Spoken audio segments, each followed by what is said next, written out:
Everything you're about to see is the literal foundation for building and selling voice AI systems and AI automations for businesses without having to have done it before. I'm going to take you from step one all the way until the end where you're going to be comfortable building and selling these systems. I build and sell AI automations to businesses across the US while also teaching a community of people how to do so as well. I'm going to show you every single detail that you need to know that makes a voice AI system valuable to businesses, and then I'm going to tell you the exact blueprint that you need to take to actually go out there and sell these AI systems to businesses. And before we jump into building agents, I'm going to give you a bird's eye overview of how agents work and how voice AI works. It's going to make your life so much easier when you understand this, trust me. There's usually two types of AIs that you can go with. There's a conversational one, which does exactly like it sounds. It has a back and forth conversation with the user, and it can usually give some sort of informational value to them. In that conversation, this one relies heavily on its system prompt to actually answer these questions. Basically, it's this instructional prompt that tells the AI what it is, what it does, and how it's supposed to do it, along with all of the other business context that it needs to know to actually use as reference for answering these questions. It's meant for answering basic frequently asked questions, telling them what times that you're available, telling them the contact information of people, how to get a hold of them, the actual location, literally any question that it can answer textually without having to actually reach out into another business application and grab the answer to bring it back. Take a look at this visual. This is how conversational voice AI works at its core. We have a caller that calls in. Obviously, since they're calling, we have to have some sort of telephony system which hosts a phone number that our voice AI is reachable at. And that could be any telephony system with voice over IP, VoIP, and SIP, which are two common protocols for making phone calls over the internet. Now, imagine this customer says the word "hey" on the phone. At this point, the word "hey" is only voice data, just a bunch of computer numbers that don't really make sense yet until some sort of system is able to process that voice data. So in order for us to work with whatever the caller is saying, we have to convert that voice data into text, which is where our telephony system here is going to forward that voice data that came from our caller into a transcription model. This thing does exactly what it sounds like it's supposed to do. It takes this voice data and actually transcribes it. It turns it into a text format. All of a sudden, this hey.mp3 became hey.txt. And now, like all other text, we can feed that into a large language model, whether it's GPT, Claude, DeepSeek, whatever it is. This language model is going to be prompted to know how it deals with input that comes to it. It's going to know what response needs to be said and then generate that response. Now we need to do the opposite. We have to convert this text into a voice so that way we can send it out to the caller to hear. Here's where we run into text-to-speech models. This is something like 11 Labs, where it's essentially something that takes text and actually outputs it into a voice that says it out loud, which you can choose the voice. And now that we have that response converted to a voice data, we can send that voice data back to our telephony system right here, where it comes out of the caller's speakers and they get to hear the wonderful, beautiful response that our AI generated for them. Check this out, folks. This is voice AI before it becomes agentic, right? We're having a telephony system host a phone number. Our caller calls in. They say, hey, it's voice data. We have to convert that into text. That's where we're sending into a speech-to-text model. Does exactly what it sounds like. Takes the speech, converts it to text. Now that it's text, we send it to our AI. Our AI interprets that text and it generates a response based on its instructions. And then that's getting sent back to a text-to-speech model because we have to convert that text back into a voice. And then we're sending that voice back into our telephony system. Simple enough. Now, folks, even at this point, this AI is purely conversational. It can't actually do anything just yet, right? So what makes an AI an agent? Well, let's think about it from this perspective. Just like people, there's a plate of food in front of you right here, and I told you to grab it, but your arms were tied. It would be quite difficult for you to actually grab that food and be able to manipulate anything about it. So in this case, your hands or your arms are tools. So we've established you need tools in order to execute actions, in order to actually do things. Without these tools, you're pretty much conversational. You can only respond back to me with your mouth, and that's it. You are only conversational at that point. So think of the AI as the exact same way, right?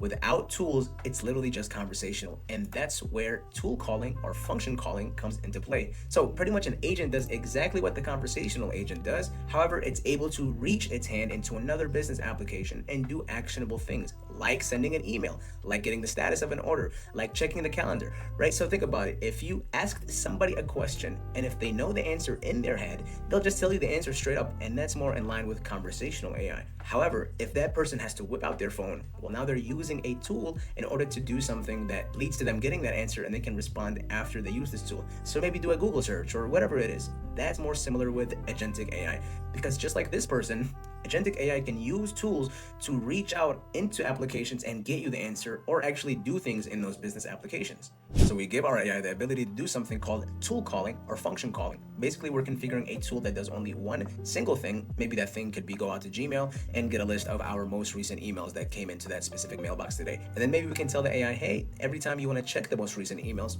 or feel like it's necessary, make sure you use our email checker tool. So we're literally going to name that tool inside of its configuration as email checker, and then we're going to tell it instructions on when that tool should be used. This AI model is going to be able to intelligently trigger these tool calls based on when it thinks it's necessary to use that, and then it's going to use the information retrieved by these tools to answer the person on the phone or execute a task inside of the business application. And boom, all of a sudden an AI has arms. It can actually do things that are useful to us. Amazing. Here's a beautiful visual inside of N8N that explains how AI agents work. It's a workflow automation software that's used to build and deploy AI automation softwares with AI agents. You guys can see here we have something that is called a webhook. This thing has one job. It listens to information that gets sent to it. Then that information moves to our AI agent, which has access to several different tools, and our AI agent intelligently decides which tool to use. Once it uses that tool, it sends a response back to our voice AI through this webhook, letting it know that the task has been completed or letting it know the actual data that it requested, such as the calendar's availability. Now, here's where Make.com comes in. Their new AI agent feature is extremely similar to that one that I just explained. Same concept, same idea, except these configurable tools are simply other workflows that you created, other automations. That's it. So if you created a workflow like maybe this one right here, which gets triggered when somebody sends a message to a Slack channel, goes out to a website, and then parses it, then feeds the parsed result to an AI, and then sends the email with that result contained. You can pretty much attach this flow to the AI agent, and the agent will be able to call this flow on its own and activate it when it thinks it's necessary to do that, based on the context of what's going on. And that, ladies and gentlemen, is the best way I can explain to you agentic AI without making you dizzy of all the technicals. So we talked about all these different components. Now I'm going to show you where they live. You need to understand this so that way you can understand how to build this voice AI. Let's start with the very first layer. This is the external layer. This is the part that interacts directly with the world. It's what the customer or caller actually sees and hears. It's pretty much the entry point to your voice AI system. Most cases, this layer is going to be triggered by a phone call. Somebody picks up their phone, dials the phone number, and then boom, there it is. That phone call activates the system. But it does not always have to be a phone call. This layer can also be triggered by an automation. For example, you might have something set up where if a new message drops into a Slack channel or a record is updated in a CRM, that would kick off the experience. And it could even be scheduled, right? It doesn't have to be specifically, on demand. It could be maybe every Monday at 6 p.m. It doesn't really matter if it's spontaneous or planned. This outer layer is pretty much the very first touch point. Now, once that trigger happens, we're going to move on to the second layer, which is the processing layer. This is where things start to get a little bit smarter, but make no mistake, this is not where the heavy lifting happens. We're not reaching directly into those business application tools or doing any complex back-end work here. The processing layer is more like the brain of the operation. It literally receives the input, figures out what needs to happen next, and then sends out instructions accordingly. Now, this is where your voice AI actually lives. It's where you define its personality and what it's supposed to do. You give it its job and tell it, hey, here's how I want you to talk to people. Here's how you respond, and here's what to do when specific questions come up. It runs off of system prompts that give it those instructions. And yes, this right here is also where we equip it with tools, but not tools that directly manipulate data in the CRM or send invoices. Instead, we usually connect it to one central tool, which is a gateway into Make.com. Think of this like handing your AI a universal remote control. It doesn't do the action itself. It just pretty much tells Make what to do and waits for the results. Make.com then handles the actual executions. It runs the workflows, checks calendars, sends messages, whatever needs to get done, and then it sends the result back to the AI here. The AI takes that information, compares it with the caller's original request and its own instructions, and then it generates that natural response. That's the power of this processing layer here. It's where the AI gets its directions, makes decisions, and actually becomes conversational, all without needing to touch your back-end systems directly. Let's cover what actually happens in this processing layer, because this is where everything comes together. We're pretty much going to be setting up 4 main things, and that entire setup is going to be happening inside of Vapi. So if you've never used Vapi before or heard of it, it's a platform built specifically for creating, developing, and deploying voice AI systems. So think of it like the core framework that allows us to plug in all of the different pieces that we need for the voice AI for it to work in real time. At this stage, we're feeding Vapi all of the core components that it needs. So earlier I talked about the different models, like the text-to-speech, speech-to-text. Here is where we give the AI the access to those models directly. Also, we assign it a brain, meaning we decide which large language model, like GPT or Claude, is going to actually be powering the actual intelligence behind this AI. And on top of that, we're also going to be specifying this transcription model, so the AI can convert the spoken words into text for processing. Another thing we do in this layer is assign the phone number, so the actual phone number that users would want to call to interact with this AI. And finally, we configure the text-to-speech model, which is what takes the final response generated by the AI here and turns it into a voice that is spoken back to our caller. Now, within this processing layer, the AI will be running based on some sort of system prompt. So that's where we define the behavior of the AI step by step. For example, the system prompt might say, greet the caller, then you should ask them their first name, and then you should do X, Y, and Z. So it's going to be using this system prompt like a script. It's going to use that along with any other input that it receives from make.com to figure out which generation response it should output. So for example, if somebody says, hey, are you available tomorrow? The AI checks the system prompt, finds the instruction, says whenever you're asked for availability, use the check availability tool. Once make.com runs that tool, it sends that availability information back to the AI, and the AI uses those three things: what the user asked, what the availability that came back from make.com was, and what its system prompt tells it to do. And then based on all of these three, it generates a natural response like, we're available at 3 p.m. tomorrow. And that's what's really happening in this processing layer. It's where all these parts are connected, and the AI is using those inputs to actually generate the responses it needs, and then it actually outputs it back to the caller through this layer. So now if we move down to the action layer, here's where the actual execution is happening. At this layer, it's like the engine of the entire system. It's literally the voice AI's operational brain. And here's where those workflows are housed. The ones that actually perform those real tasks. Things like looking up customer records, sending text messages, fetching data from CRMs, generating invoices, right? Literally whatever it may be, all of that happens here. Now, here's the catch though. None of those actions get triggered automatically. The AI only performs those tasks if the language model tells it to. And it can only do that by calling a tool that has already been connected to the system. So the action layer listens for instructions from the AI's brain and carries them out step by step. So let's say the AI here tells make.com to update a record. Once Make finishes that update, it sends a status message back, something like record successfully updated back here. And then the AI can now tell the caller, hey, great, I've updated that information. So the same goes for like availability checks. If Make returns availability data, then the AI just passes it back here. And this AI uses that data as context along with the system prompt to craft that response. And it basically, whatever comes back from Make, that becomes the input for how this AI actually responds to the caller. So now if we scroll down to this interface here, you're gonna see this big visual map of everything. Now it might look overwhelming at first, but don't worry, it is actually super simple once we actually break it down. So I'm literally gonna walk you guys through every single part step by step so that way you can see exactly how this all fits together here. Essentially, we talked about layer one, right? Layer one being the customer facing layer. What that looks like here is essentially right here. We have a caller and we have this specific external world, right? We have different callers that are calling in, and here is where our telephony system is also going to be hosted, because like I said, this is going to be Vapi. Our processing layer is going to live in the middle. So this is going to be layer one. Excuse me, I'm drawing with a mouse, right? So layer one is here. Now, where is layer two? Let me go ahead and just change the color so that way you guys can see that. And layer two is going to be right here. So I'm just going to name it layer two. This is our processing layer. This is where Vapi lives. This is where we're connecting our text-to-speech and speech-to-text models. We have our speech-to-text that's going to be DeepGram, and then our text-to-speech is going to be either 11 Labs or Cartesian. There's many different ones out there. And then a large language model that's actually going to be the brain of this processing layer. We're just going to use ChatGPT. And I just explained to you guys exactly what those do. So at this layer, we're going to be prompting this AI here to collect the required information, to send that information to Make, and then it's going to, basically Make's response is what it's going to be telling to the user. Now, our third layer, our action layer, is right here. And you guys can see it sits all the way in the back, just like an engine. The engine, and then the processing layer, and then the customer facing. So the engine here, we're going to be sending requests to Make.com's AI agent. This is Make's AI agent. And then we're going to be connecting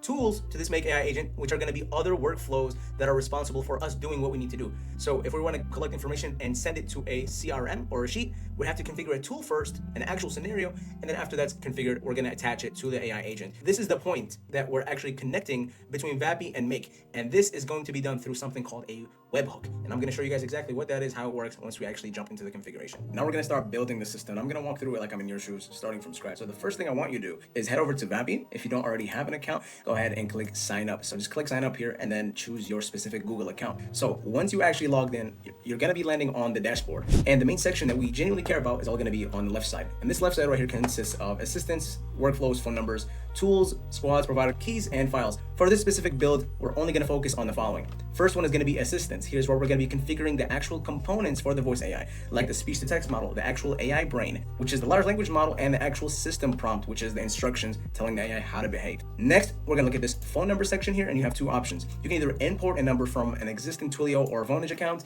both of which are telephony providers, or you can just purchase a number directly through Vapi for literally $2 a month. Honestly, I would recommend using Vapi's number because it saves you the time of actually configuring any external API connections. Setup is a little bit much simpler. Then we have this tool section right here, which is where we're going to give the AI access to connect to platforms like make.com. Remember, we're still in this processing layer, right? We're not in the action layer. So when the AI uses these tools, it's essentially sending a request to make.com and waiting for that response to come back. So here's what I want you to do for this specific tool, and here's when to use it. Make is going to handle the heavy lifting. Now let's go back to the assistants tab. When we click create assistant, you're going to see a few predefined assistant templates. These are defaults that are provided by Vapi, and you can either use their system prompt or customize your own. Maybe add your name, your business hours, whatever else you need. So let's just go ahead and choose this info collector template for this specific demo. Once we click create assistant, the assistant dashboard is going to load. So at the top of the screen, you're going to see options here to actually test the assistant, create a test suite to run that simulation in it. You can chat with the assistant, text-based testing. You can call it by testing it through a call, and then you can publish and save activate the changes that you actually do. So very important, anytime you make changes here, don't forget to click this publish, otherwise your updates are not going to be live. And trust me, you don't want to spend time actually making changes to everything just to realize nothing was actually working the whole time because you didn't publish them. So let's talk about this dashboard here. The first tab is the model tab. It's going to be the actual brain, the large language model for the AI. When you scroll to this provider section, you're going to see a bunch of available providers. It doesn't have to be OpenAI. You can choose Google, Perplexity, and other large language models. But for simplicity, we're just going to stick to OpenAI, specifically this 4.1 nano model, which is lightweight and fast. Next, we have this transcriber tab, which is where we're running that transcription model. And again, there's going to be different providers, but here we're going to use DeepGram. For most cases, the actual model is going to be Nova 3 General, but if you're working in specialized industries, you can pick ones that are tuned specifically to those industries. For example, Nova 3 Medical if you're transcribing medical calls. Then comes this voice tab right here, which is our text-to-speech engine. You can connect providers like 11 Labs, Cartesia, whichever one you like has the voice style and pricing that you like. You're going to choose. For this demo, I'm just going to use 11 Labs because it's high quality and I really like working them. So after you select this provider, so this is going to be the different voice models that they offer, and each of them has its own pricing. Next, we have tools, which is where we're going to be configuring those tools that are actually reaching out to Make. And we're not going to be configuring it here. We're actually just going to be selecting them here because trying to configure them here is essentially going to take you to the same tools tab here on the left side. And we're just going to do that whenever the time actually ends. But once we configure the tools here, we're going to have to click the drop down and actually select them and apply them to the AI. So below that, you're going to see other call analysis, which prompts, summary of the calls after it happens. And then we have other advanced features such as HIPAA compliance, audio and video recording, and then there's a lot more under that. These control what happens during and after the call, and we're going to tweak those later whenever we're actually building. Now back to this model tab, you're also going to see a cost breakdown for each component. Since we're using multiple providers, DeepGram, OpenAI, 11 Labs, each is going to contribute its own different pricing. You can actually hover over the breakdown to see that cost per minute. For example, this Vapi fixed cost is going to be 5 cents per minute, and then you have a DeepGram adding around 1 cent per minute. And then you have this GPT-4o, which costs a little bit more, but if we actually switch to 4.1 nano, this should drop the price significantly from 17 to around 11 cents per minute, which is, not bad for a high quality voice AI system powered by 4.1 nano. And then you have our text-to-speech model, 11 Labs, adding around 4 cents per minute. Then to the right of that, you're going to see latency stats. And so latency is the total time it takes the system to hear what the user says, and then sends it to all the components, transcription, LLM processing, and then voice output, then returns that. And so this matters a lot, right? Because if there's too much delay, the conversation is not going to feel natural. So think about it like this. Hi, how are you? Oh, I'm okay, fine. That kind of delay ruins the whole experience, right? So ideally, this should fall anywhere between 350 to 900 milliseconds. And if you can stay closer to the 850 or below, the call is going to feel more natural. Anything over 900 milliseconds is going to start to introduce noticeable pauses to that conversation. Now, folks, this is one of the most important pieces of this build, and I need you to understand that prompting a voice AI system is a little bit different than the regular chatbots. You can't really just toss in a bunch of random instructions like you would with ChatGPT, for example. Voice AI systems need structure, need orchestration. It basically needs to be walked through the entire conversation step by step in the actual order that normal phone conversation would actually unfold. So I'm going to cover this system prompt structure extensively with you because, as promised, by the end of this video, my goal with you is to level up the way that you think whenever it comes to actually building these voice AI systems. And this is the one thing that really determines that caller's experience. So if you want to build quality experiences, you have to make sure you understand this piece. All right, so let's say somebody picks up their phone and dials your voice AI. The moment that call connects, the very first thing that your voice AI is going to actually say to them is whatever is in this box right here. And so essentially this line right here is the opener for that experience. It's the very first first expression that your caller gets kicks off the entire experience with your voice AI. And it's usually something like, hey, thank you so much for calling, blah, blah, blah. What can I do for you? Or anything generic, simple, introductory at the same time. After we define the sentence right here, we're going to jump into the system prompt configuration. And so essentially, when you're designing these voice AI system prompts, everything begins with the identity and purpose. So in the system prompt that we provided right here, we can see that Morgan is defined as a business development voice assistant for growth partners, B2B software solutions provider. And that simpler declaration right here that's at the top is more powerful than it looks. It's not just telling the AI, I guess, what name to say when somebody calls, it's actually anchoring the AI's entire mindset. And so Morgan is not just a voice now floating in the cloud, right? She has a mission now, and her purpose is to identify the qualified leads, understand their business challenges, and connect them with the appropriate sales reps that match their needs, who can solve whatever it is that they're trying to solve. And so this framing right here instantly positions her approach. She's not just rambling now, she is focused like a real business development professional would be. And this level of clarity matters because this AI, unlike people, does not have instincts. So without a strong identity and purpose, it can really start having weird surface level conversations that feel polite but actually go nowhere, or where sometimes it can feel generic. So maybe it's like made from a template. But with a clear purpose that's baked right here in the forefront, Morgan is going to know exactly why she's on the call. And essentially what that conversation is going to look like down the line. It sets the foundation for that. So after the identity and purpose, the system prompt is going to naturally move into the voice and persona of this AI. And here's where our AI becomes more than just a task robot. We're going to be sculpting the style, the energy, the feel, pretty much every single word that's spoken here. And so we're going to want to craft this personality carefully, designed to sound friendly, consultative, the type of person that you would actually want to have a conversation with if you were a busy business owner. She's not too salesy, right? She sounds like somebody who is genuine, cares about the business, and maybe wants to help you actually find a real solution. And so this tone right here is critical because whenever somebody detects the voice is trying to sell them something, their guard goes up. But whenever the voice is consultative, feels like a peer or an advisor, so the caller relaxes. They share more openly, they stay longer on the line. So that one shift right here shifts the quality of this conversation. So the system prompts make sure that the AI conveys confidence and expertise without tipping too much into the arrogance, being helpful, solution-oriented, and projecting a desire to understand, not just to prescribe. So most importantly, we have to balance professionalism with the actual conversation. Not to sound too stiff, but we also don't want it to sound too emotional. We want it to sound real. And that balance between personable and professional is something that you have to aim to achieve. And you solve this by laying out these personality traits and characteristics right there in the system prompt. But personality alone right here is not just enough, right? We want to talk about how she speaks, the technical construction of the sentences, the pacing, the pauses.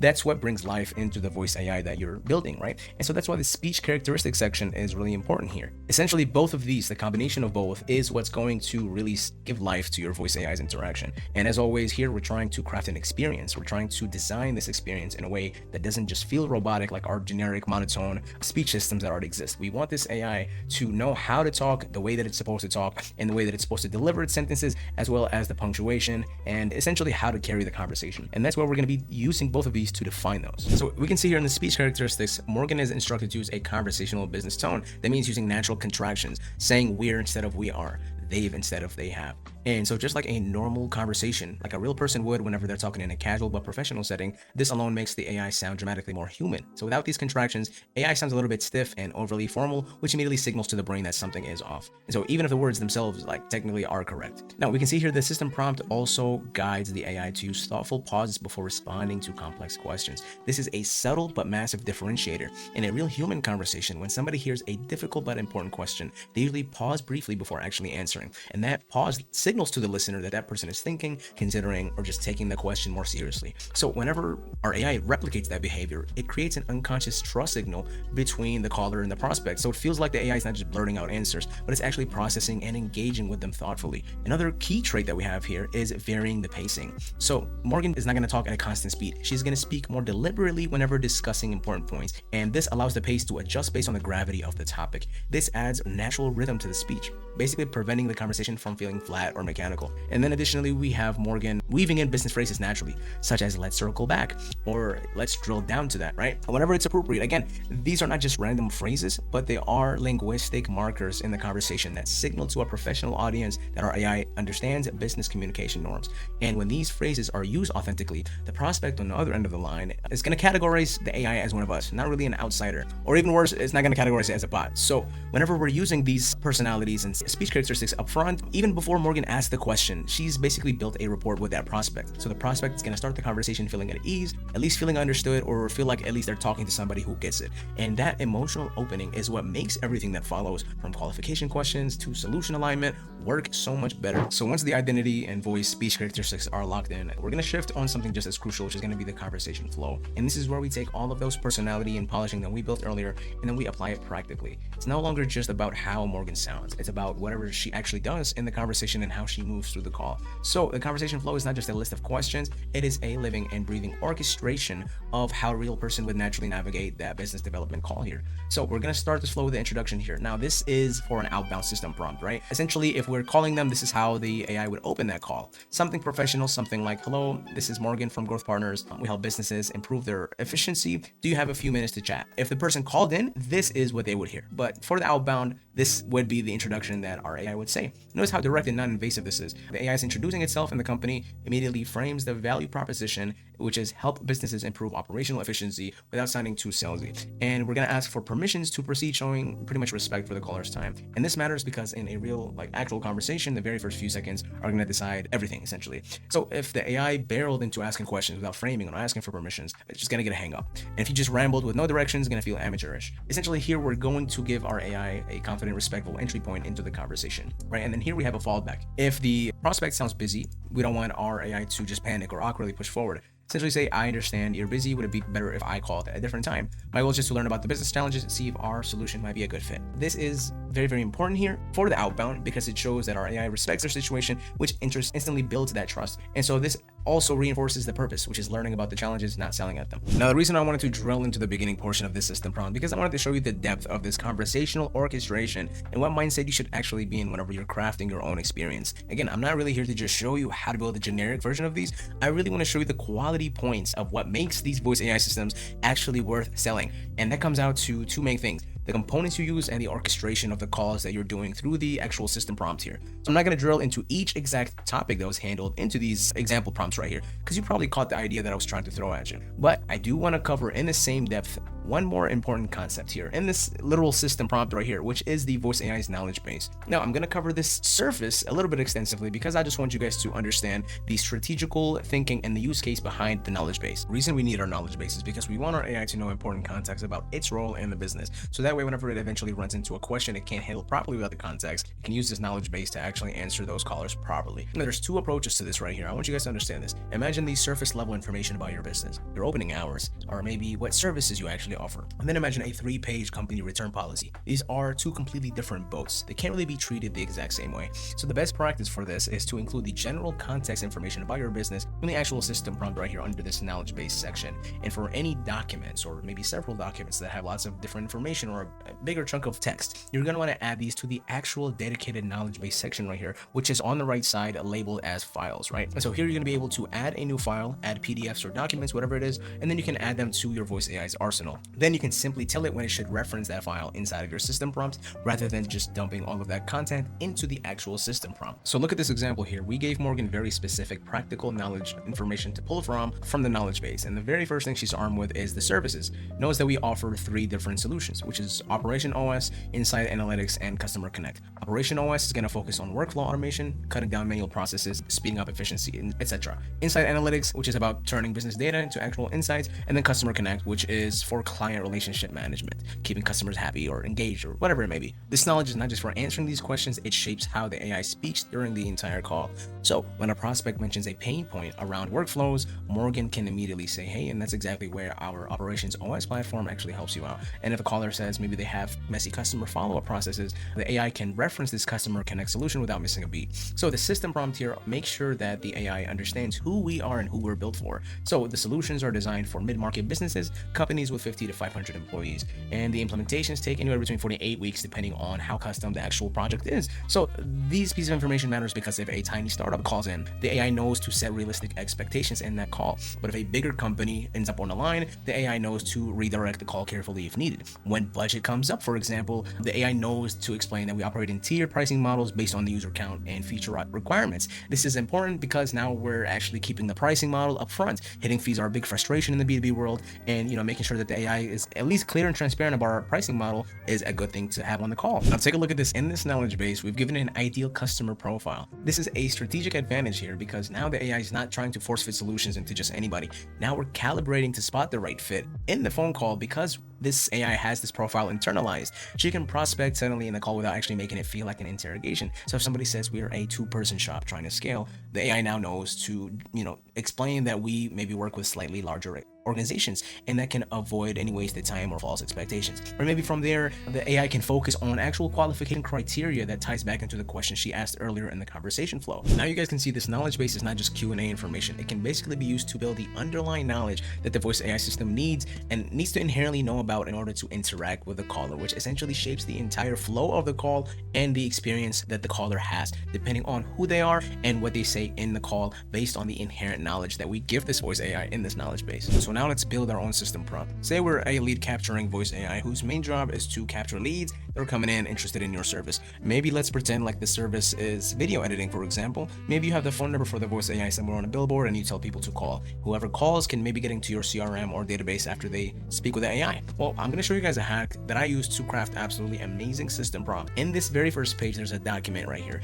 It contains something I call the master system prompt generator. This is a system prompt which can be used to create super duper high quality system prompts for literally anything you want. So think about this. The quality output that you get from an AI is only as good as the quality input that you throw into it. So nobody really has the capacity to go super deep and think about all the different aspects of what makes a system prompt that they want super high quality. So we're basically going to have AI do that for us, right? So what I'm going to do here is just going to copy the system prompt, and then I'm going to jump into a blank scenario of ChatGPT, and then I'm going to paste it here. So after I paste it, it's going to ask, hey, what system prompt do you want me to create for you? So here what I'm going to do is pretty much give it a context dump of what it is that I want here. So I'm just going to say, I want a system prompt for an AI whose job is to perfectly craft system prompts for voice AI for any use case I want, based on an example structure of a voice AI system prompt that I give it. So we're going to take the output of this, which is a system prompt perfectly crafted and designed to output a super high quality result for whatever we ask for. Now I'm literally going to take this system prompt right here. I'm going to jump into a brand new window, and then I'm going to paste it. After that, it's probably going to ask me what is the use case that you want and what's the reference example, right? So what I'm going to do is I'm going to give it a context dump of my use case, and I pre-type this just to save us some time. So I'm going to go back, and then I'm just going to copy it and then paste it. And then what I'm going to do is jump back into Vapi, and then I'm going to grab their already structured system prompt here. So that way the AI can use it as reference. And then after that, let's go ahead and paste it. So let's say here is the reference, right? And then I pasted that and boom. So now the output you guys can see is going to be a perfectly structured voice AI system prompt for our specific use case, right? And all we have to do right now is just plug and play. We go into the system prompt, we change what we like, we change what we don't like, we add things we want, we remove things we don't want, and that's it. But at least we have the actual structure, the bones of the most important part of our build essentially built out in a way that we can trust is high quality. And at this point, you can go ahead and tweak it for whatever you guys like. So as you can see right here, we have our system prompt. All I'm going to have to do in this case is go back and copy it. And then, it's still generating everything because it's using that Vapi system prompt as the structure. It's going to try to hit all these topics, but maybe you guys can notice, maybe we don't need all those topics, right? Maybe we don't need to hit any of the call management or some of the different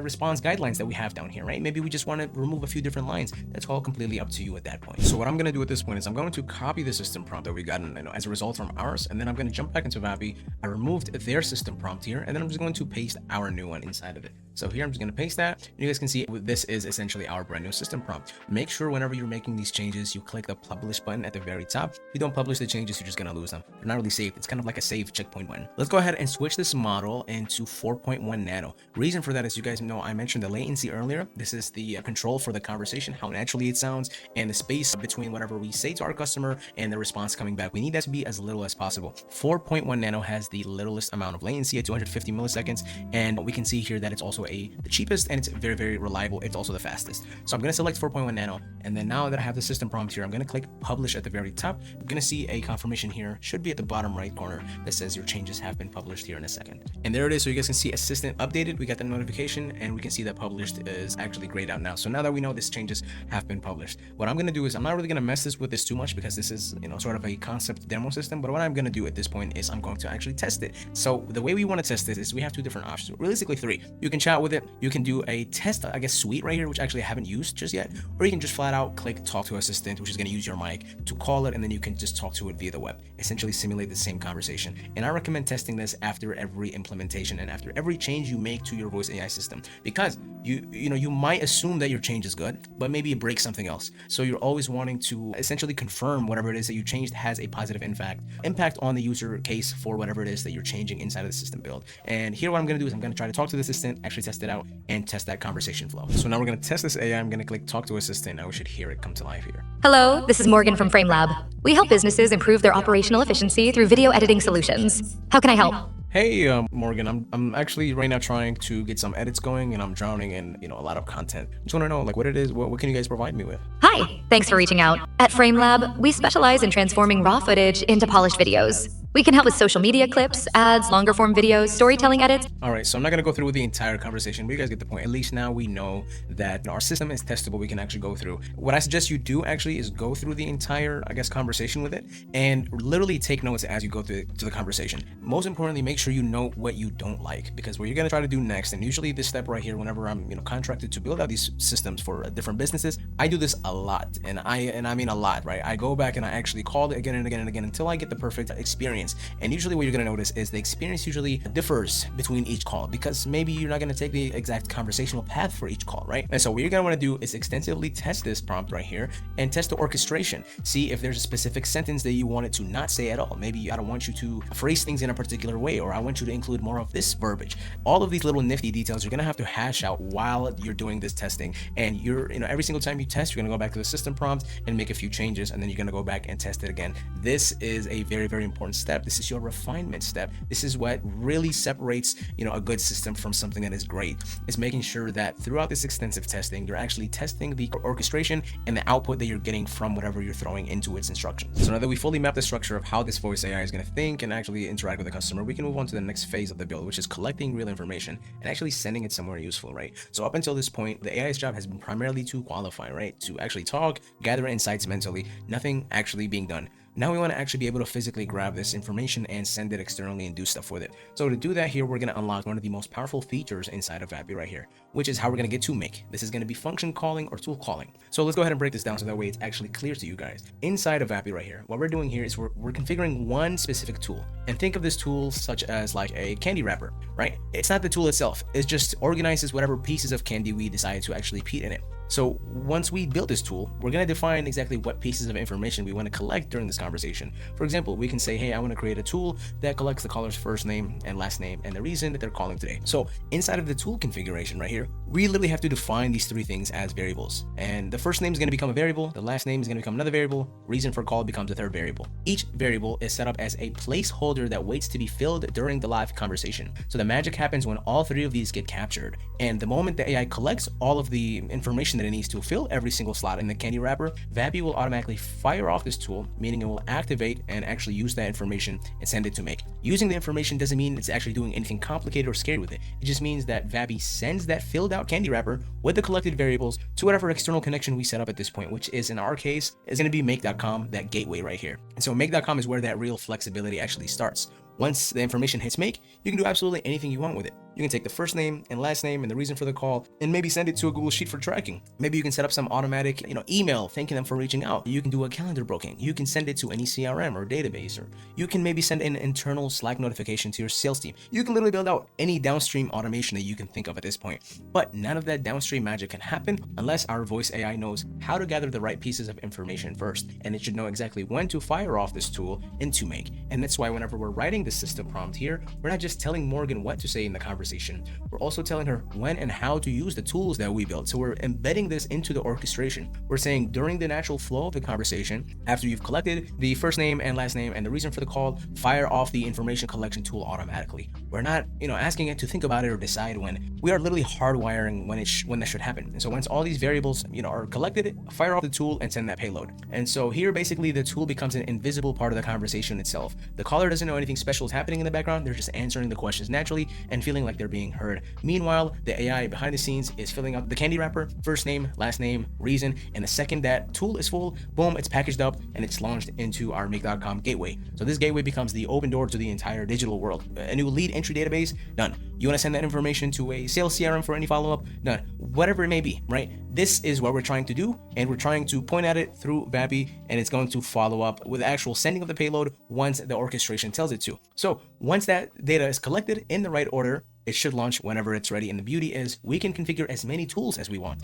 So maybe we can have one tool that does maybe one thing, another thing for customer support requests, another one for appointment bookings, another one for survey data collection. Each one is going to have its own set of variables, its own trigger rules, and its own connection to whatever downstream automation you want to build inside of Make or N8N or wherever it may be. The voice AI doesn't need to actually know the technical details. All it needs to know is when to use the right tools based on the conversation it's having, that it was designed for it, and the system prompt. And essentially the output that comes out of Make is going to be sent back to it, and it's going to receive this output, which is a result, as input along with the system prompt, along with the context of what was being said in order to generate that response. So what I'm going to do now is I'm going to configure that tool into Make.com, and I'm going to show you guys in real time exactly how that looks like. Obviously, I haven't even looked at the system prompt that we've got, so it would kind of be helpful to actually look at it. Let's see what's going on here, right? So in the conversation flow, we're going to begin with okay, the thing we're looking for here is where we're going to be actually collecting information. So okay, there it is, information collection. Once they've shared what type of editing they need help with, transition into gathering details. So at this point, we assume that they let us know what type of editing they need to help with above here. So that's the first piece of information that was collected. That's the very first variable that we need to configure in that tool. So then we're going to have to create first name variable as well, because that's the next question. What's your first name after they provide it? Then we're going to get their last name. So then, okay, so the first things we got are the reason why they're, I guess, wanting edits, and then the first name, and then the last name. So right now, so far, 3 different variables. After they provide it, we're going to confirm. Okay, just to make sure I have first name, last name correct. If they say no, ask again, clarify once the name is confirmed. Let's see here. So this is the exact point that we want to tell it to use the tool, okay? And we're actually going to put this in 2 different spots. So right now, once the name is confirmed, I'm going to say once the first name and both last name as well, and last names. So once the first name and last name are confirmed, as well as what type of editing help they need, we're going to explicitly tell it which tool to use. Now, mind you, I have not created the tool, but what I'm going to do right now is whenever you create a tool, you have to give it a name. And that name is usually something like, collect info, or survey questions, or whatever it may be, right? All it is just a tool name. Just basically gives us insight into what this tool is about. So let's just go ahead and name this tool. Let's say what type of editing they need. Use the survey, or actually we're gonna name it CRM agents tool, and then transition to the next thing. Okay, so now this is one spot that we've actually told it when to use the tool. Next thing that I'm going to do is generally inside of the system prompt, you're going to want to have a rules section, okay? Whether you want to name it rules or policies or whatever you want to name it, these are just rules of, I guess, generally what the AI should do if things happen, right? And right now we don't have that, but what I'm going to do is I'm going to jump up to the top right here, and I'm just going to create one section right here. We're just going to say rules, and the very first rule is going to be once you have confirmed the caller's first and last name, as well as the type of edits they need help with, use the CRM agent tool. So now we've clearly defined it in 2 different places. One is the overall rules, and the second is in the actual orchestration in the step where it belongs, essentially where that needs to be executed. So I'm going to go ahead and just click publish it real quick. Now, mind you, we just told it we have not actually configured that tool yet. What I'm going to do next is I'm going to actually jump into this tool section right here, and here's where we're going to be able to configure these tools. Now, don't pay attention to these other ones right here. This is just old tools that I configure. I'm going to walk you guys through how to do this from the very get-go. We're going to click create tools at the top right here, and here you can see we have several different options. You don't need to worry about any of this other stuff right now. We're just going to click on functions. Now, functions, and then again, that tool name, what I just explained to you guys, here's where we're going to name it. So again, what did we just name our tool? We named it CRM agents. Okay, so there it is. That's the tool name. Now, describe this tool in a few sentences. This is context for the AI. What does it need? Well, so that way it knows what this actual tool is used for. So we're just going to say, let's see, use this tool after collecting the caller's first and last name, as well as the type of edits they need help with. Okay, now you have some different options right here. Tool executes asynchronously, right? This means, like, do you want the tool to execute as the conversation is happening, or do you want the AI to pause and then execute the tool and then return a response? But you gotta think about it, right? We have 2 different boats here. If we're checking an availability, obviously we want to pause. We want to let them know, like, hey, we're gonna check an availability. But if we're not doing that, then we kind of want it to happen in the background. So do we want this to execute asynchronously? I'm just gonna go ahead and tackle this yes, because we actually don't need them to know. Or let's go ahead and turn it off. Let's see what happens. Let's see here. Enforce strict parameter validation. Let's go ahead and click that on. That probably means that we want to make sure that whatever, by the way, parameter is inversely used for variable, right? So this basically means that we want to make sure that the actual information in the parameter is validated, and we want to 100% make sure that that information is there before we actually use this tool. Now, parameters is going to be variables. The exact same thing, the exact same terminology flipped backwards. Define the parameters your tool accepts. This is going to be what are the things we're collecting. So what we're going to do is we're going to click add property, and the first thing is going to be first name, right? and it's going to be a string because it's a string of text. If we're collecting something else, such as a number or an object, you're not really going to be even touching any of this stuff. Most of the time it's going to be a string, and we're just going to give it a quick description. So we're going to say this is the caller's first name, and as you can see, we're going to be, at this point, what we're doing right now is we're actually configuring these little candy pieces inside of the candy wrapper. Again, I told you this was the tool, and these are the parameters. These are the variables. So inside of Vapi, that's essentially what we're doing right now. We're configuring the first name. This is the caller's first name, and then what we're going to do is we're going to mark this as a required parameter because we need that in order for this tool to be actually used. I'm going to click apply, and boom. So now we have the very first parameter done. Now we're going to do two more. So the other one is going to be last name. I'm just going to go ahead and do last name. Oh, let's see, I can't spell. And by the way, if you guys are wondering why I'm spelling it this way, this is something called camel case, if I'm not correct. Let's see. So camel case is a way to separate word in a phrase by making the first letter of each word capitalized and not using spaces. Essentially, this is a language that makes it a little bit easier for us to identify. Maybe like you have one variable that has two different words and you don't want to make sure that it's all the exact same capitalization. So it's just a way for us to visually be able to see things inside of data whenever we're working with coding. It's just a naming convention. That's all it is, right? So yeah, we're going to jump back into Vapi and we're just going to configure the last name here. And then we're going to say this is the caller's last name. So we're going to also make this a required, and then we're going to click apply. And the very first thing, we're just going to name it edit type. This is the type of edit our caller wants. Cool. So now we're going to also make this one required as well. Click apply. And here, down here, you're going to see server settings. Now we jump back into this diagram right here. This server settings, what it's pointing to is essentially, it's asking where is the door for make.com? Where am I sending this? We're going to point it to a make.com server, which is going to process that and actually bring it into our workflow automation. So that server URL is essentially at this point right here. And the way we're going to get that is something called a webhook. Now, if you don't know what a webhook is, it is extremely simple. I'm going to explain it to you right now. Do not be confused by the name. A webhook is something that sits and listens for information that gets sent to it. Let's say this is a webhook. I'm going to try to draw an ear. Right? This is a terrible ear. But yeah, a webhook is an ear. And this ear, say, belongs to make.com. I'm just going to write this letter M. So essentially, this ear is, it has an address, right? And this address, you're going to take this address and you're going to take it and put it into somewhere that needs to send information to it. So in our case, that's going to be Vapi. And this, excuse me for the drawing, by the way, this is absolutely terrible, but I'm sure you guys can get the point at this point. Whatever we're putting this webhook address into, that is essentially the only thing that has access to send information to it.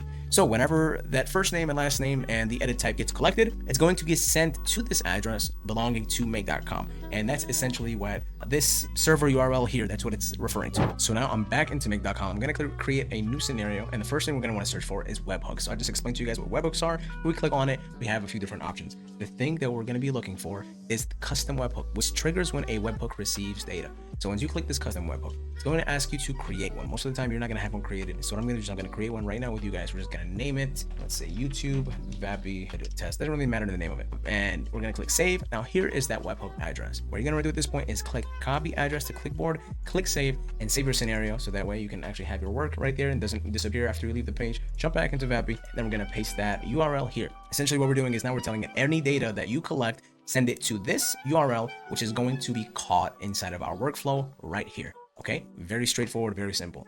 And now we don't have any secret token. We don't need to do anything else with any of the other information. Here, we're going to click save. Now, once we've created this tool, what we have to do is we have to assign it to our voice AI system. So we're going to jump back into assistants. And here's our assistant right here. At the top, you're going to see tools. Click on tools, select tools, and you're going to see CRM agent. That's the one that we just configured. So I'm going to click on it. And then once I have it clicked, make sure that it's actually showing up in this dropdown. And then I'm going to click publish. So now what we can do is now we can actually test if this tool is actually being used properly. And the way you want to make sure that this testing is happening is inside of make.com. You're going to click run once. And essentially this is not going to trigger, right? So now our automation is running. The workflow for this webhook is running, but it's not going to actually trigger unless things get sent to it. So now it's just sitting there waiting for data and listening. So what we're going to do now is jump back into Vapi. We're going to make sure this is running, and then we're going to test it in real time. Click talk to assistant at the top, and then we'll just go through and see if it actually sends that information. Hello, this is Morgan from FrameLab. We help businesses improve their operational efficiency through video editing solutions. How can I help? Hey, I just want help with editing some shorts. Great, thanks for reaching out. Just to make sure I get everything right, what's your first name? My name is Anmar. Thanks, Anmar. And your last name? My last name is Pure. Thanks, Anmar Pure. Just to confirm, you're looking for help with editing some shorts, right? Yeah. Hold on a sec. Got it. All right, folks, so as you guys can see, the webhook lit up, and if I open up this output right here, inside of the first bundle in messages,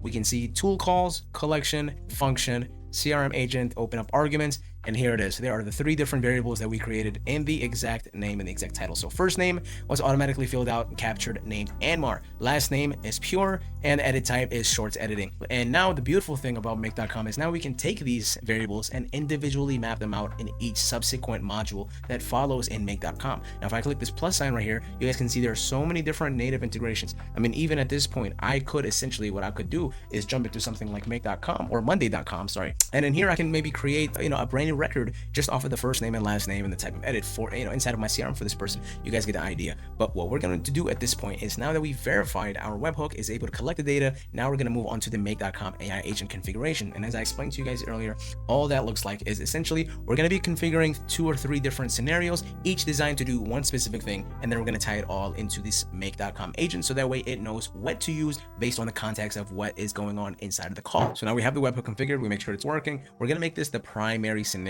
that actually hosts the AI agent. The reason we're doing that is because that's where the data first is hitting from Vapi, right? So the actual gateway, this is the gateway. Next module, we wanted to actually hit that AI agent. So what I'm going to do right now is just, I'm going to search for, I'm actually going to search, I'm going to click on make AI agent, run an agent, and I'm just going to leave it at that. We're not actually going to configure it just yet. As I explained earlier, the actual tools that we're setting up for this agent are going to be different scenarios. So what I'm going to do at this point is I'm going to click save. We're going to save this module. We're going to come back to it later. And now we're just going to configure the tools. So the thing that I'm going to do is, in the data variables that are coming in from Vapi, we have one particularly for the edit type. And, let's say we have 2 different types of edit types. We have short form and we have long form. Well, maybe we want this agent to have access to 2 different tools. The one tool should only be used if that variable is short form, and the other tool should only be used if that variable is long form. So the reason I'm going to set it up this way is I'm going to demonstrate to you guys the ability for this AI agent to intelligently call the correct tool based on the data that it's coming into. And you guys can customize this however you want, but this is just a demonstration to show you how this works. So what we're going to do, what I did essentially is I made a Google Sheet,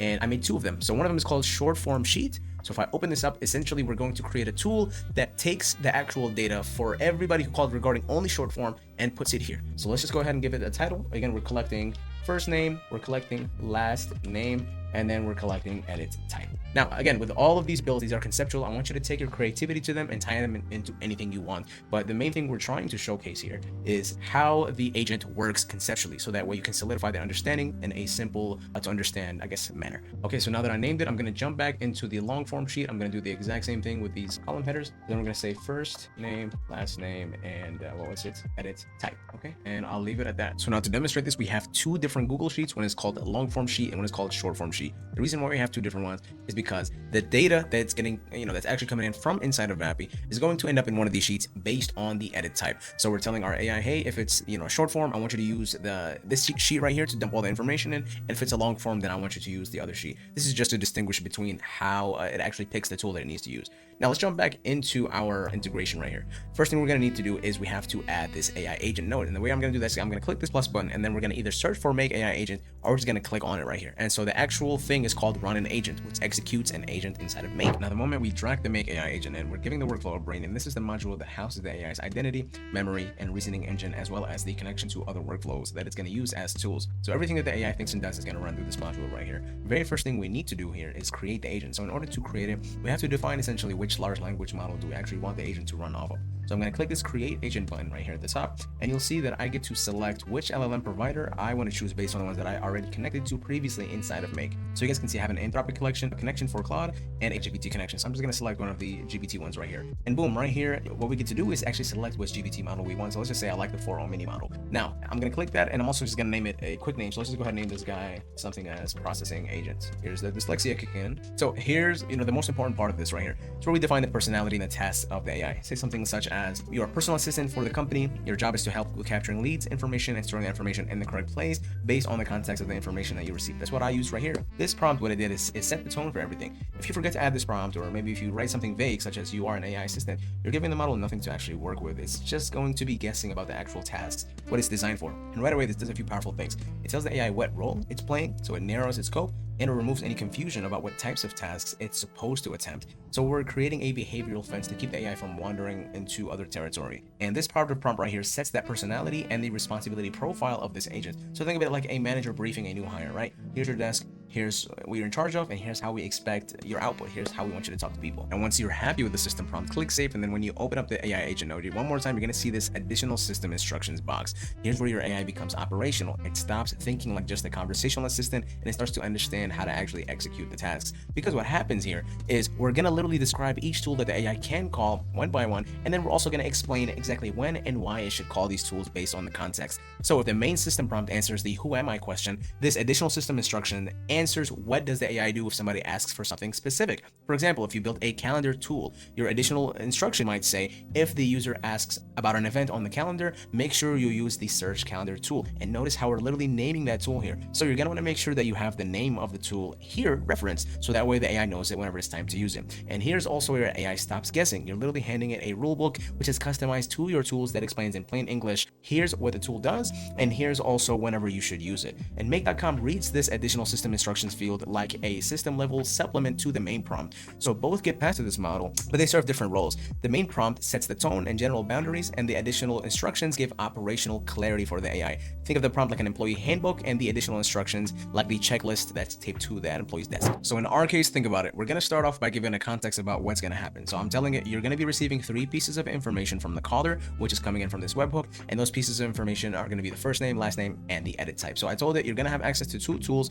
and you need to use one based on the content of the information you received. Then I gave it some rules. If the edit type is short form, use the short form CRM tool. Mind you, I have not created this scenario, I have not created this tool yet at all, but I'm going to create it. I'm going to use this name. So, and then I also told it if the edit type is long form, use the long form CRM tool. I'm just going to leave it at that. So now at this point, what we're going to do is jump into another scenario and actually create those tools in those names, and I'll show you exactly how to configure those right now. So boom, now we're in a brand new scenario. First thing I'm going to do is I'm going to name it, and what we referenced was short form CRM and long form CRM. So I'm just going to name this one short form CRM, and that's going to be the actual tool that it uses for, whenever somebody says short form instead of long form. So let's think about it, right? What's happening here is we have this other flow. The Make AI agent has just decided that it wants to use the short form tool. So now it goes and it sends that request to this tool right here. What's the very first thing it needs to do? It needs to take that information that's getting sent from here, which is going to be whatever the caller says, and it has to throw it inside of the actual, Google Sheet. So the very first thing we have to do is add this Google Sheet here, and then we're going to add a row because we want a brand new row connected for this. Now this doesn't have to be actually a Google Sheet, it could be any other CRM, but this is just for,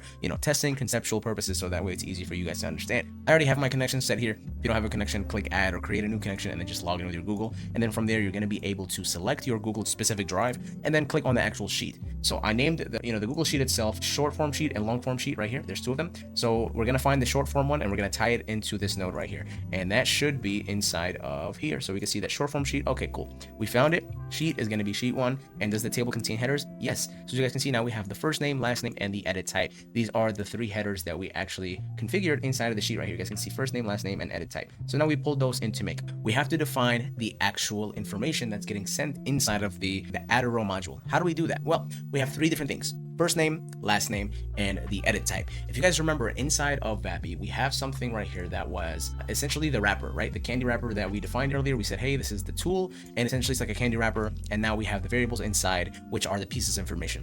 We have to do the same thing inside of the scenario. So we have to define each variable, and essentially we have to say what it is.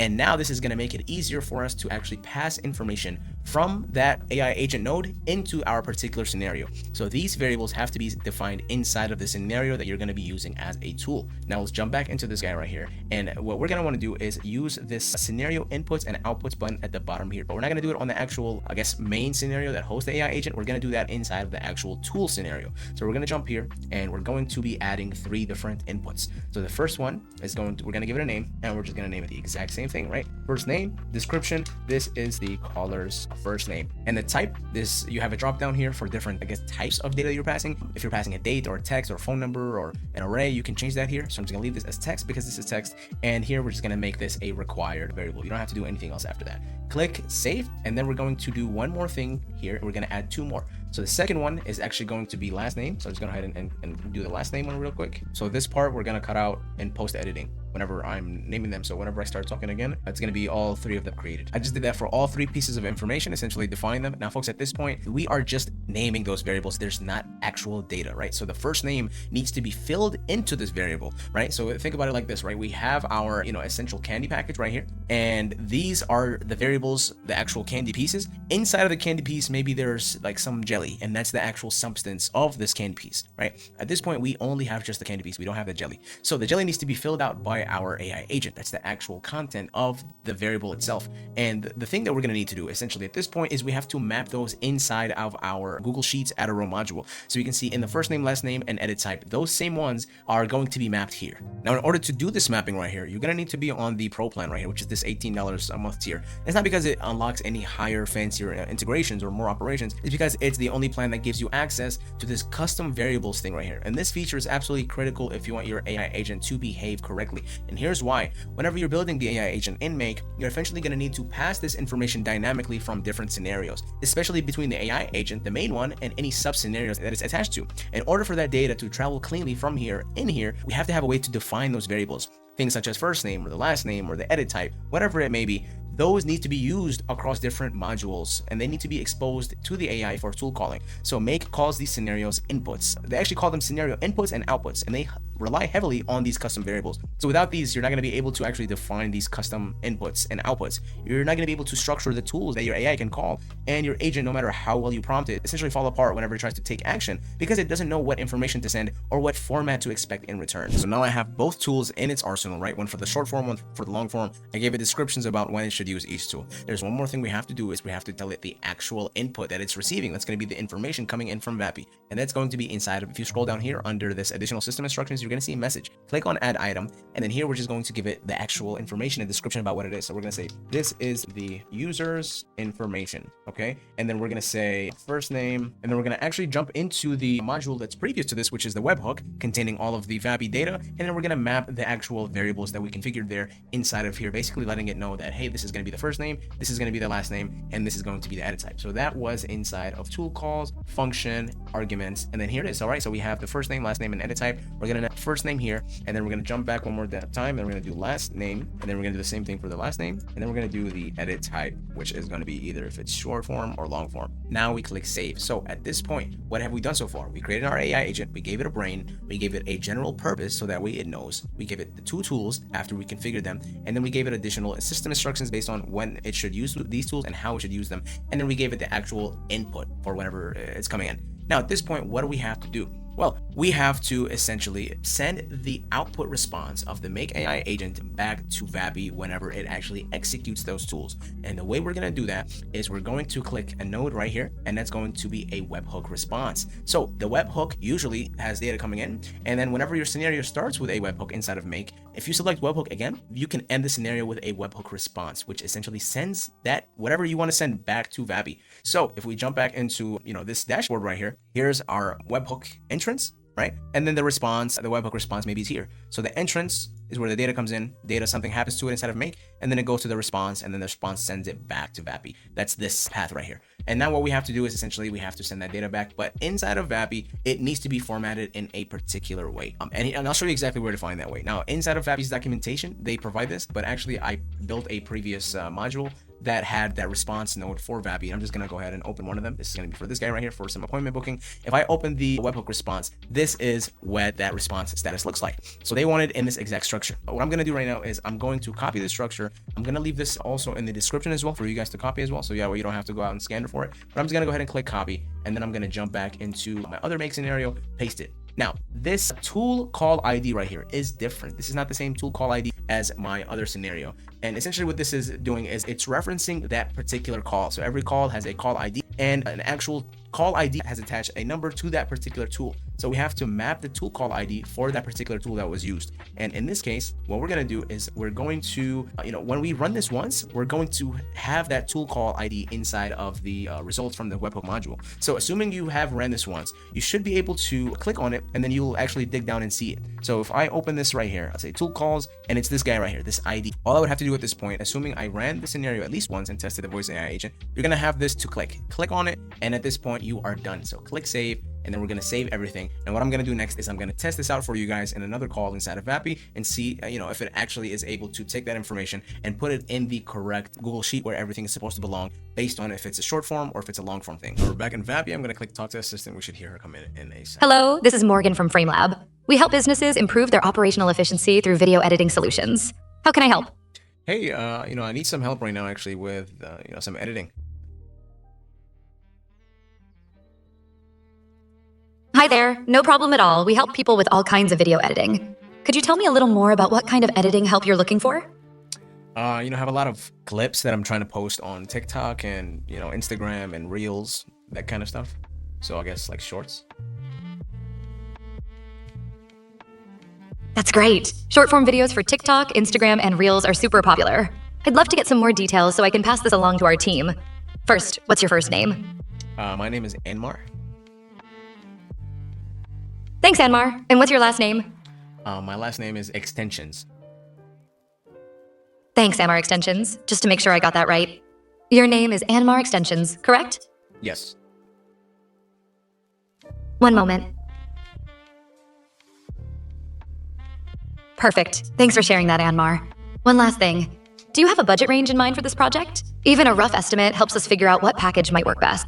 So as you guys can see right now, as soon as I let it know my name and last name, the agent knew to call this exact specific sheet right here. So it filled in my information for the short form sheet. If I jump back into the long form sheet right now, we should see an empty sheet with nothing in it. So we just verified that the Make.com AI agent knew exactly which tool to call based on whatever I was saying in the moment. So it was able to identify, hey, this guy is talking about shorts. Let me go ahead and use the tool that's designed only for short form. And the tool itself, you can take it as deep as you want downstream, right? It doesn't have to be just this. You can include different modules for alerting your team, another module maybe for emailing the person, another module for adding a particular record somewhere else, right? It's as complex as you want to take it. But the core idea is essentially what I gave you guys right now, is knowing how to prompt it, knowing when to reference the tools, knowing how to reference it, and how to actually configure the tools. And as you guys can see right now, this is a very, very powerful tool. As it stands right now, it took me roughly about an hour and a half to actually build this. And if you spend at least a day or two inside of this build right here, you're going to be able to achieve something that is amazing when it comes to real production use for lead capture or any sorts of fulfillment or qualifications that you want to use a voice AI system that's powered by Make.com AI agents. So let's talk about what I did to actually get in front of the person that bought it and how I was able to get in front of them and be confident without having to be a professional automation guru, because realistically, you really don't have to be one to sell and implement AI automations for people. You just have to know the ins and outs of one single system that you've watched long form videos about and really get started. Something that you would have built and refined yourself, just like some of the other videos that I'm uploading or any of the other YouTubers are uploading, that focuses on a specific system that solves a specific issue. So just to make things easier to cover, I split this up into 4 different parts that should cover pretty much everything that we need to talk about here. I've split this up into 4 different parts. The first one is going to be about technical ability and refinement. This is going to be your technical knowledge when it comes to actual building AI automations that you're trying to sell. The second one is going to be about finding your ideal customer. Who's your target for this system? Who would benefit the most? The third one is going to be about your offer, presentation, and pricing. Self-explanatory, but how do we want to position ourselves in front of this client?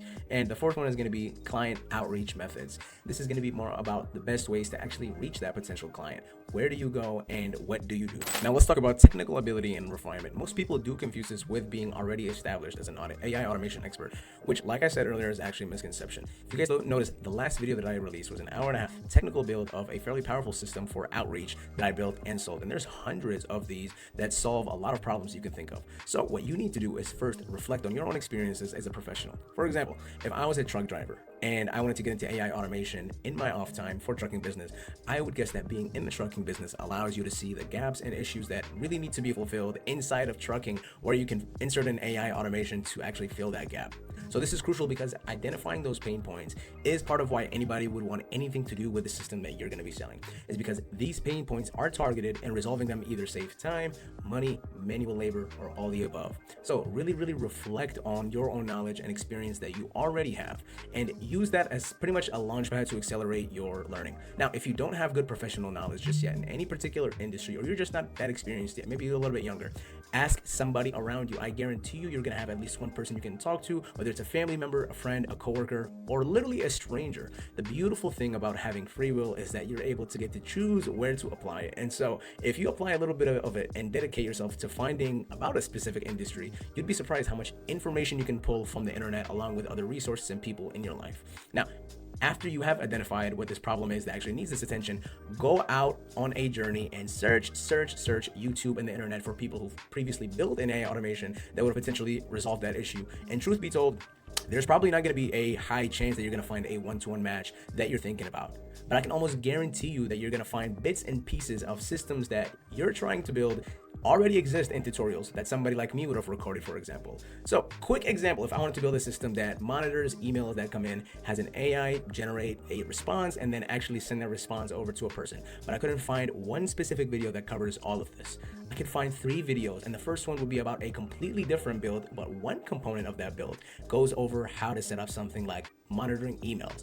Then I digest that and then go out to find a second video that could be covering something completely different, but a little part of it goes over setting up that AI response generation. And then I would do the exact same thing for that third part that I'm looking for.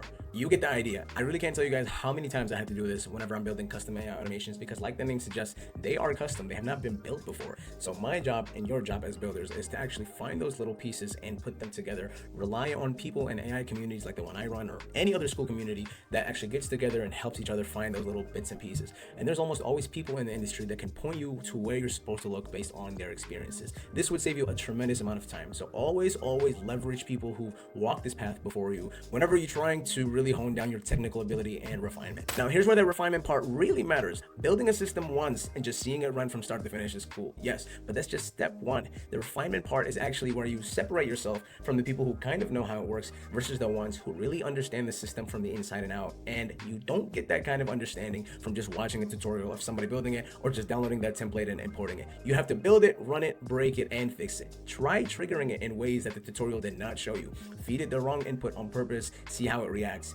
Change the AI prompt slightly and then see how that reacts. Try it in different flows and see how it works. That's when you start to see the real behavior of the system and not just the surface level stuff that you would see on YouTube. That's when you would essentially make it your own. You might discover that something inside of that tutorial doesn't work for your use case. Maybe the email parser that they used is not robust enough for your use case, or maybe the AI output needs an extra filter step before it goes to the user, or maybe there's just a better way to format it to make it look more professional for your use case. That's when you would step in and say, let me make this better. Now, another thing, whenever you refine these systems, you get way more confident when you talk about it. Whenever you are in front of this client, you can be in front of them and say, hey, if you ever get an invalid entry or somebody sends an empty form, you already accounted for that. Essentially, you would know the path it goes and nothing would fall through the cracks when it comes to actually how the system reacts. Those kind of details are what you need to know, and that's what makes them trust you to handle their business. I've had systems where I thought that I was done building it, and during testing, I found out that one small part wasn't doing what it was supposed to be doing, and that would lead me down the rabbit hole that led me to find a better way to build it as a whole. But I would have never found that improvement if I never spent time running that system over and over and actually pushing it until these little things break. That's the essence of refinement. It's the difference between a good build and a great one. And even if it's something like prompt tuning, this is where you're going to be refining how the AI communicates, what its system job is. You don't want it to be maybe sounding robotic. You want it to sound more real and human. That stuff makes a huge difference in design, specifically whenever you're delivering these that deal with personal customer relationships. This customization is very important. And like I said, keep note whenever you're doing all of this. It doesn't need to be fancy, but make sure you have a place where you're documenting your errors, your fixes, your upgrades. You're going to thank yourself later whenever you're building these systems out, or whenever a client asks you, hey, whatever happens whenever this part doesn't trigger, you already know the answer because you would have wrote it down while you were troubleshooting. And so just remember, refinement is what gives you confidence, makes you sound very credible, and turns your system into something that actually performs well in the real world. It's literally the difference between showing up and hoping that it works versus showing up and actually knowing that it works, because you've stress tested it 10 different ways and seeing how it held up in those stress tests. So now let's assume you're technically ready. You need to understand what kinds of businesses does your system apply to. And the best way to do this that I personally found is putting yourself on the other side of the coin. What I mean by that is literally first think about what your system does and what it solves. Then imagine the worst case scenario that could exist where your system would be an absolute hero, like Superman, if it was implemented into that world. Once you've thought about that, now we're going to take this imaginary worst case scenario in the real world and then try to match it as closely as possible to business impact with real businesses that will be struggling with those scenarios that you came up with. let's just do a quick example for you. If I built a voice AI agent whose main functionality is answering inbound customer phone calls, collecting pieces of information from the caller, possibly qualifying them over the phone, and then booking an appointment onto our calendar based on what the caller's time and their suggestion. According to these four, the worst case scenario would be missing incoming phone calls, not getting their caller's customer information from that very first call, having to manually qualify them after calling them back, and then struggling to find open spots inside of your calendar while they're waiting on the phone.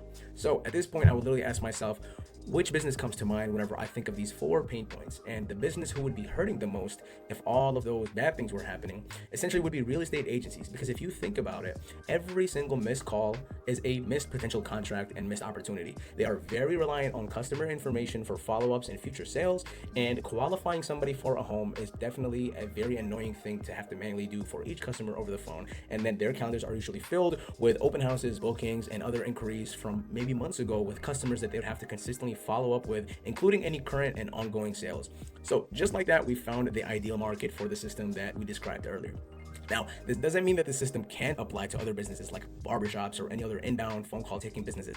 It just means that the greatest business impact or pain points exist in this business that you identified. And that's where you have the most leverage, where it's going to be a little bit easier for you to get your foot in the door whenever you're selling your work. Now, after we identify the specific business type or market, we need to focus on how we want to present ourselves in front of somebody from that industry.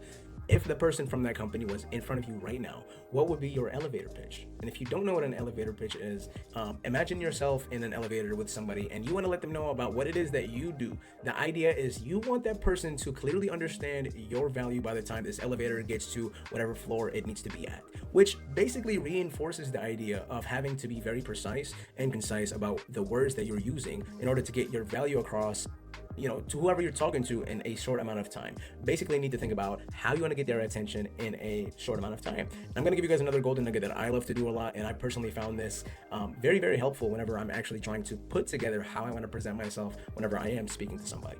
And really what that consists of is getting in the mindset of being on that other side. I literally take my thinking, shift it from being the person who built the system, and then I imagine myself as somebody who needs the system. Then I ask myself questions. The first one usually goes like, what would somebody need to show me or say to me in order to get me really intrigued or hooked into listening to what they have to say?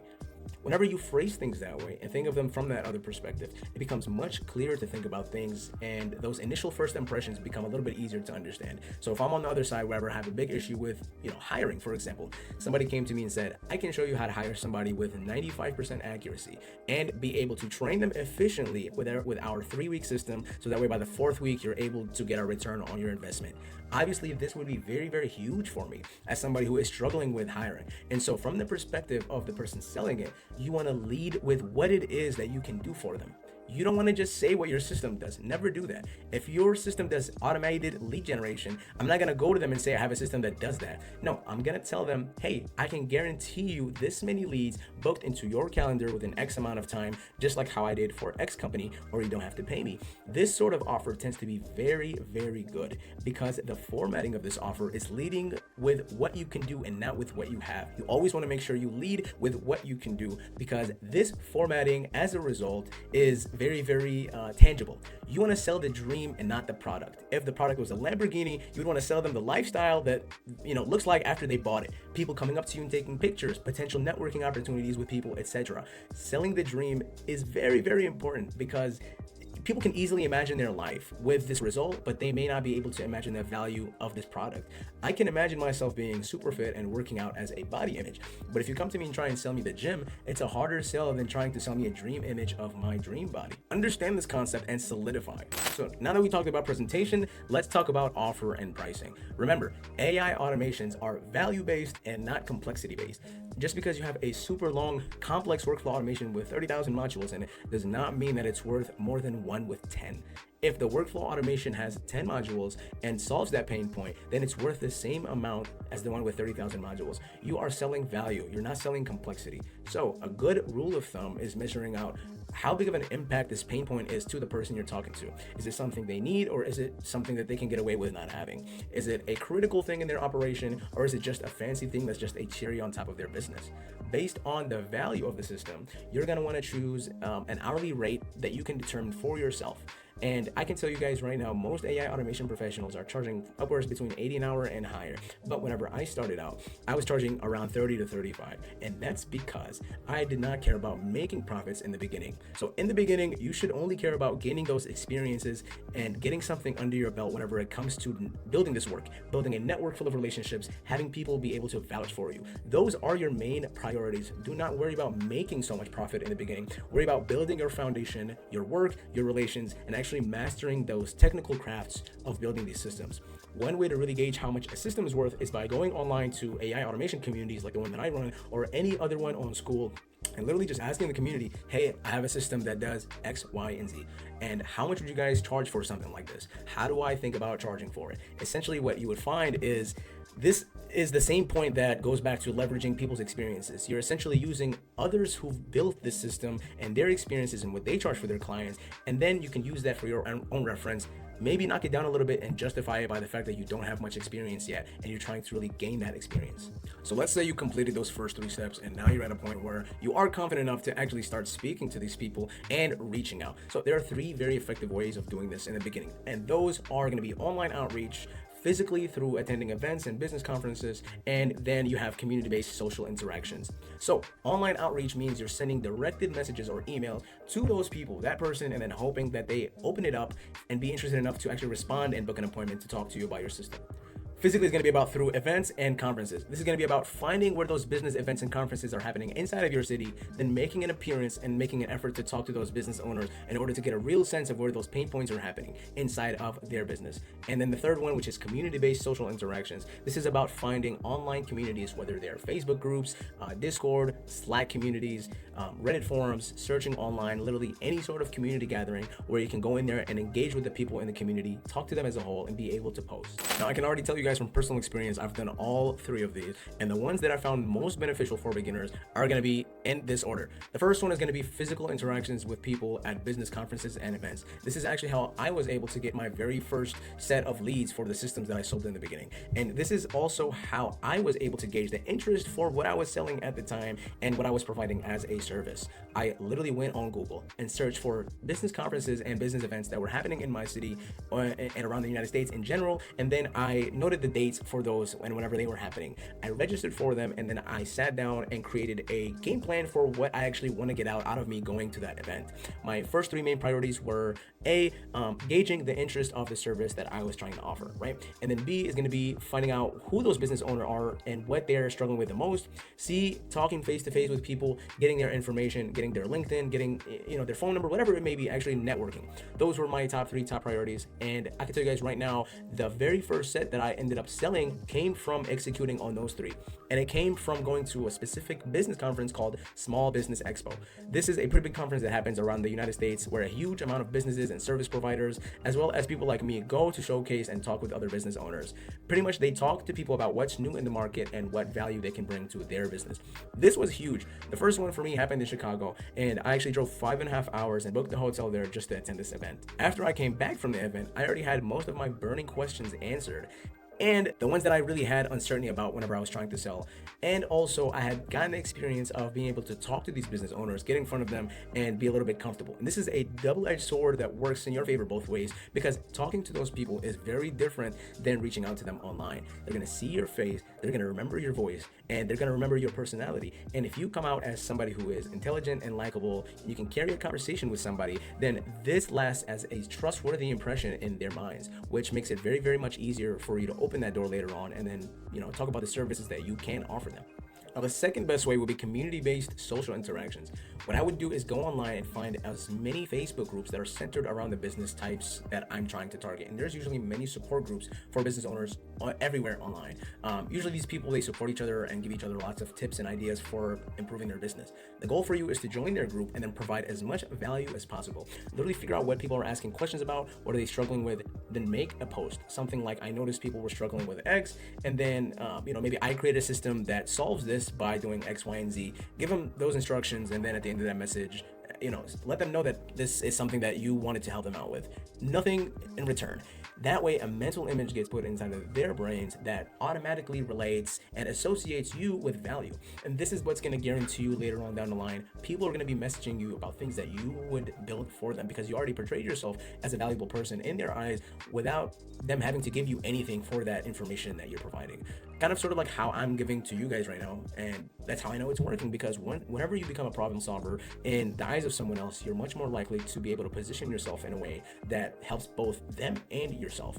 Now, my least favorite method out of these is going to be direct outreach online. And this is going to be because, yes, we've all seen spam, and you guys know how that works.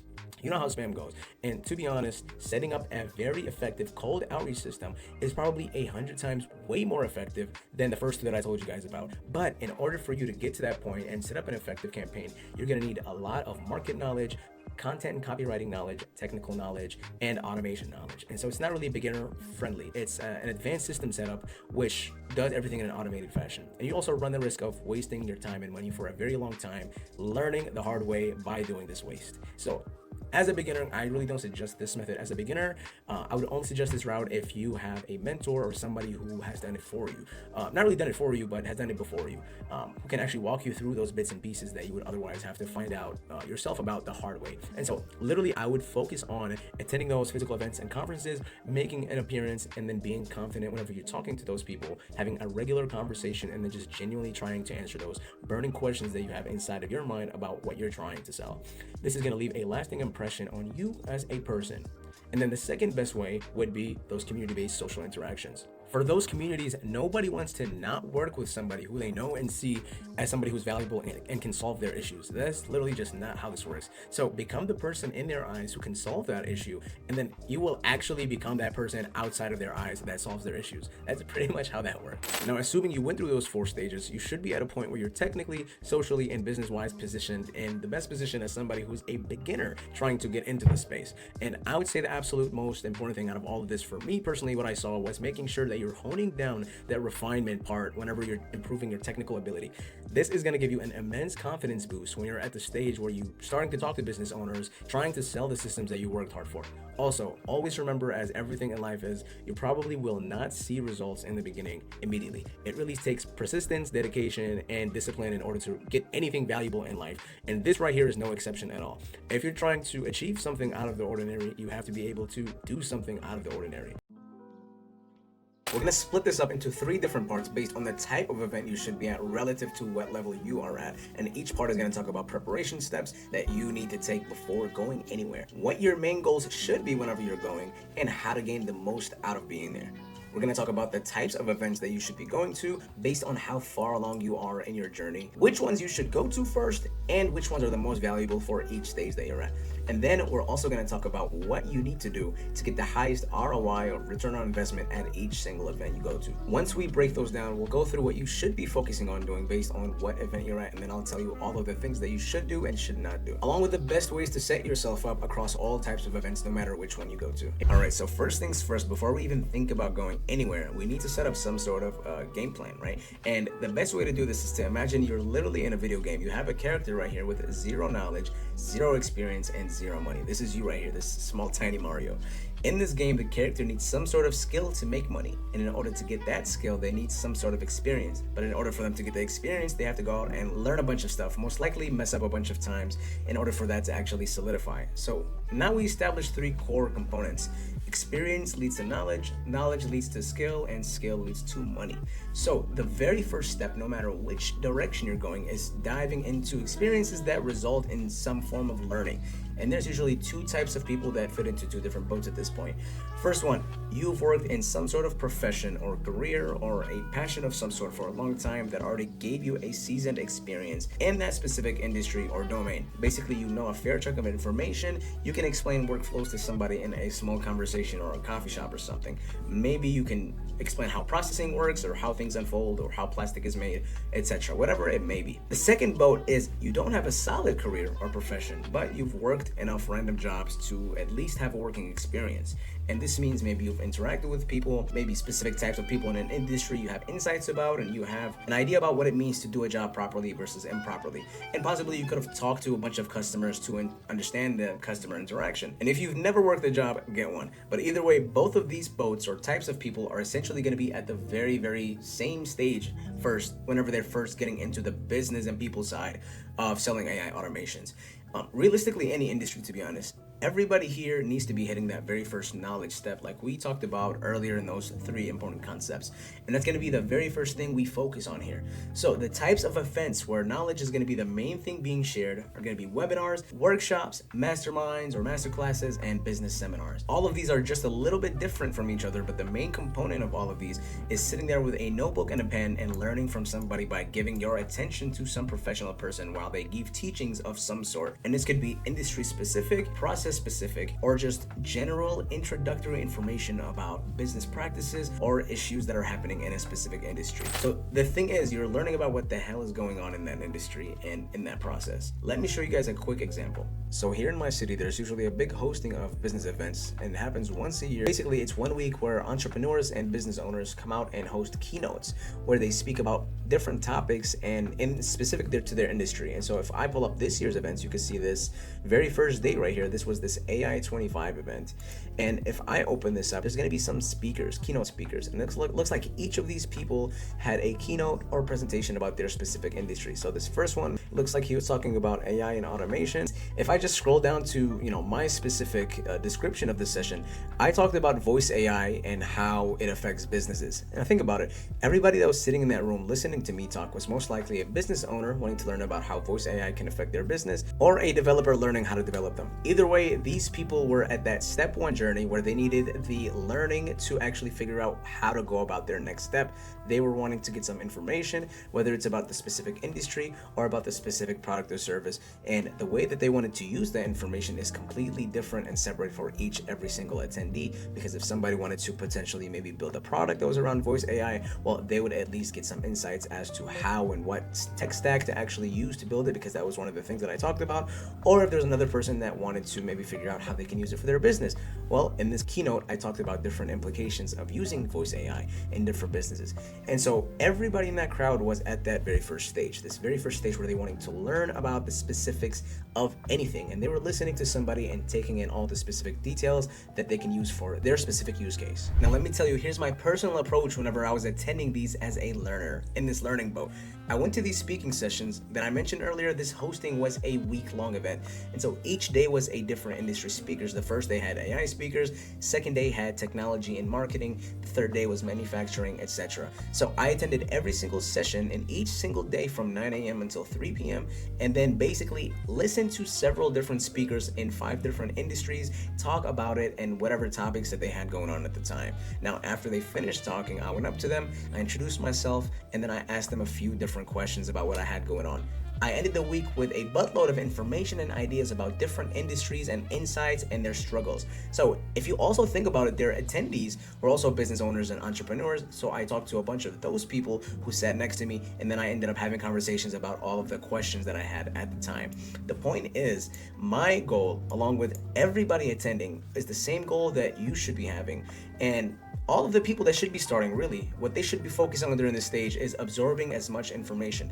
The reason why you want to do that is because this information is what's going to help you decide what path you want to take to get to stage number 2's events that we talked about earlier. And so here's how to identify where you should be at. If you're in boat A, where you have a very good understanding of a career or a profession that you're already passionate about or have been doing for so long, maybe you want to bring AI automation into it, your main focus for really finding those opportunities that AI fit in should be getting deeper understanding and knowledge into your profession. And so that's going to be your masterminds, seminars, possibly workshops, but mainly it's going to be masterminds and workshops depending on how deep you are in the industry that you're wanting to bring AI into. The reason why is because these are focused on deeper dives into specific industry planning and processes, deeper dives into the industry's problems, and deeper insights. Since this builds on top of your existing knowledge, the prerequisite here would be actually knowing enough about the industry to be able to jump deeper. Now, if you're in boat B, focus on attending these webinars and seminars, and these are going to be more in line with the type of events that I went to and I talked about earlier for that week hosting. The reason why you'd want to do this is because you don't necessarily have a core industry or a market that you're laser focused on.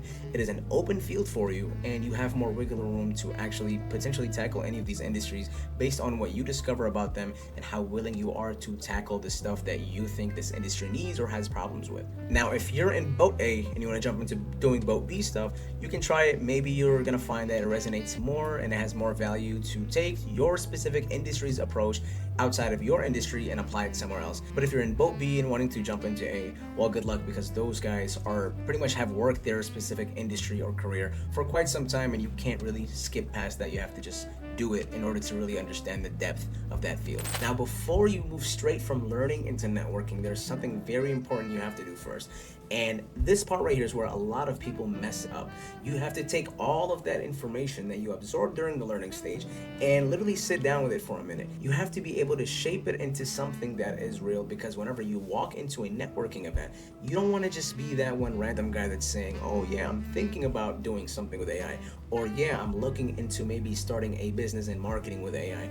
You want to walk in having at least a rough idea that you can anchor a real conversation around. What you should be walking in with is at minimum a clear problem that you're targeting, a basic idea or a product or a service that you could possibly offer to solve that problem, and a rough understanding of how that product or service would solve it, and some awareness of how realistic it actually is for you to build and deliver that solution. Meaning, you should already be thinking about the caveats, the stuff that could bottleneck you if you actually get clients. Things such as, how scalable is this thing? What happens when 3 people buy it at once? What if you need to handle 5 times the amount of data that you're planning for? What happens when somebody asks for a feature that you didn't think about yet?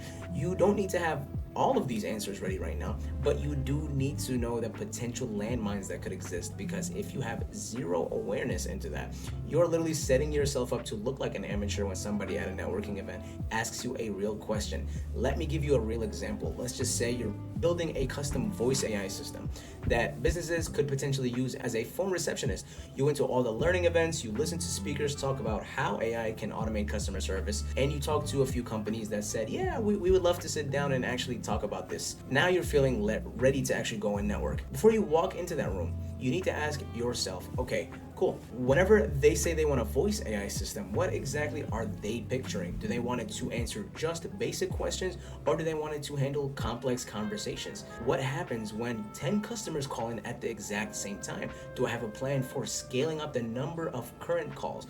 Do I know what backend system that I'm going to use to maybe build the AI logic and customer data?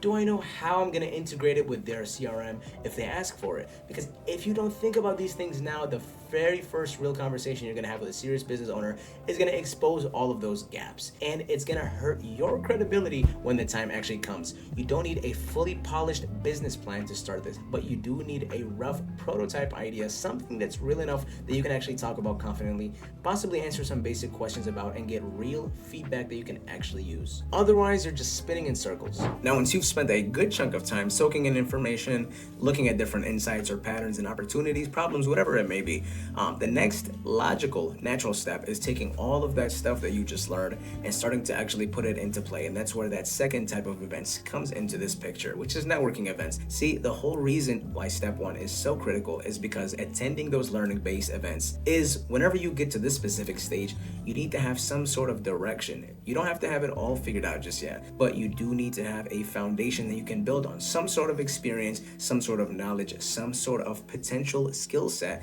that you can start steering towards an actual real offer. Because remember, experience leads to knowledge, knowledge leads to skill, and skill leads to money. And so now at this point, networking is when you start testing if that skill is actually valuable or not to others.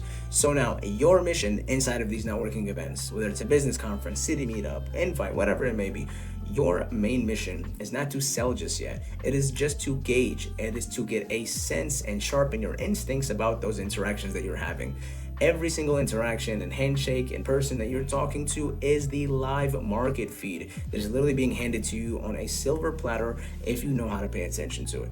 And so we're not just going to network for the sake of it. We're going to talk to people and share a rough product or idea. See what kind of reaction that it actually gets. More importantly, you have to see why it gets those reactions. So the psychological thinking that you should be tapping into doing this, whenever you're describing what you're doing and whatever you're wanting to do, your product, watch their body language. Do they lean in or raise their eyebrows? Do they look interested? Do they ask you more questions? Or do they just smile politely and then nod and start to scan the room for whoever else they need to talk to? Those are the real feedback points, which is way more real than somebody saying cool idea and then forgetting about it as soon as you tell them.